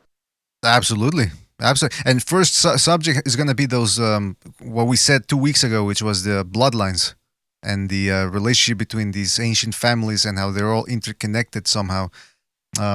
People have already talked about that before, but we'll throw our own spin on it, see what happens. Gonzalo, you gonna say something? Yeah, I was just gonna mention. Well, the Ryan Garcia, that's on the 2nd. Isn't Christmas 1 week after? Sorry, isn't New Year's 1 week after Christmas? So what day does that fight actually happen if it's on the 2nd? Is that a weekday? It's a Saturday. 2 Saturdays. Saturday. Yep. All right. Yeah, Saturday, and the BBA. I'm going to get off now, right? My friend Jimmy just said, I like that guy, BDA. He's a fucking top-notch host. So, well, of course, he respects you, bro. Yeah, he says you're the business. I don't know what he's seeing some IM, but that's just fine. But tell Jimmy to tell. Listen, Jimmy. Next episode, tell me something I don't know already. All right, give me something new. Until next time, tell him something you don't already know. Oh, I like his style, man. That's good. He's a bad boy. Thank you. That's good. I like. Thank you, Jimmy. Thank you. Go ahead, recognize. You were gonna say Jim. No, I was just gonna say I like Jimmy because Jimmy told the truth the first time. He said, Stu said, who's gonna win the third fight? Canelo, Triple G. He goes, Triple G all the way. He goes, wait a second, what? Yeah, that's the coldest tagline I've ever heard. He goes, he talked about the fight, then he goes, anyway, I'm Jimmy. That's my opinion. Get off the fucking mic. Short and sweet, man. Short and sweet. But yeah, look, the Tanaka Ioka fight is on the 31st. That's going to be a Thursday, and it's going to be over here for us fellas on the east. It's going to be that's the little guys, right? Tanaka, one of them is like undefeated with like 50 wins or some shit like that. Yeah. Well, no, I don't know about 50 wins, but Ioka is the guy that lost thin close decision to Donny Nietes, who's going to AWOL. Mm-hmm. But that's going to be it's going to be a good fight to cap off the year. And that's probably going to be taking place at 5 a.m. over here, or 6 or 7, probably the main event, I think. So I'm going to see if I can do something for that. And hopefully, Gonzalo, might be up for that one. Yeah, Gonzalo, you over there in the Philippines, if it's 5 a.m., 5 in the morning, or 7 in the morning here, so that's probably going to be at night over there for you, right? Or just about? Yeah, I'm like 13 hours difference from you guys, from BD, I think, because I spoke to Buju before. No, you can make it. You can make it in the morning. Yeah. All right. So listen, anything else? Anything else anyone wants to say before we go on? I'm falling asleep over here. That's all right. Have a good night, everybody. It was all right fight, better than the Jacobs and the Kovalev, I think. So maybe this is the best kind of Canelo we're gonna get. Gonzalo, I saw two insects fighting outside my yard the other day. That was better than fucking Rosado Jacobs. Anything is better than Rosado Jacobs. Oh yeah, Rosado Jacobs was fucking boring. Kovalev. I saw two grasshoppers fighting each other. It was better than that fight. It's gotta be the most boring thing ever. All right, listen, fellas, thank you for joining I was us. watching paint dry, and it was better than that fucking fight. Hey, look. One last thing. Instead of finishing the 6 rounds of the Canelo Smith fight, I'm just gonna rock myself to sleep with G's beautiful. The other. Yeah. What's the matter with you, man? Ugh. All right, take it easy, fellas. Thank you for joining us. Really appreciate it. Shout out to Pete, Stu. It's been good. It's been Stu's good. a real trooper, by the way, staying up. I mean, I know Gonzalo does it all the time, though. He's the real hero because he stays up there for fucking. I wake up early, BDA. I wake up like at 3 a.m. sometimes. Jeez, you never stopped, huh? For BDA. From the service, yeah. Nah, I got respect for BDA, the organization. Oh, thank you, man, and I get tremendous amount of respect for you as well, and all your endeavors outside of this show. So shout out to Pete, Gonzalo, Recognize, Precise, Bucho, who was here earlier, having a good time. Hopefully he enjoyed his night. Stu again, and Jimmy. Shout out to Jimmy. Hopefully he comes back as well for next episodes. And shout out to Stu as well for staying up for this fight. So without further ado, fellas, thank you for joining us. Really appreciate it. We'll catch you on the next one. But before we do that, let me just thank again everybody who donated with the super chat. I'm talking about Chris K, Michael Poe, John Gonzalez. Shout out to John Gonzalez. Virtuoso, shout out to Virtuoso, and Diego, shout out to Diego. So everybody, thank you guys for your contributions. It packs us up nicely to pay for the costs from Blog Talk and Spreaker, because it does cost money to put those episodes on there. So thank you guys again for your contributions. You keep the gravy train rolling. And thanks to everybody who was in the chat. You guys are troopers as well for staying up with us. Slickno Simpkins, Ness Mendoza, shout out to Ness, SSB28, Tarvis the Chimp, Mindtaker, Campus Vasquez, Redcliffe, Jet Kyle, Revolucion. Shout out to Revolucion. We'll see you on the next episode as well, Revolucion. And drop by Second Renaissance as well, man. Campos Vasquez, Nes Mendoza, Redcliffe. Already saw those names. We gotta go further here, fellas. Come on, man. SSB28. Stu was in there as well, regulating. JD, Quadrito, Elias Turefix, Ramon Morales, Andres Hernandez, Pride of Ireland, Jack Napier. And thank you guys, Kevin from Chicago. Shout out to Kevin. Thank you for calling in as well. Trill Ballins. Oh yeah, everybody who called in as well. Chat Ford Gallery. Anyway, guys, thank you for joining us. We'll catch you on the next one. And take care out there. Get some sleep. I know I'm gonna. Jeez Louise.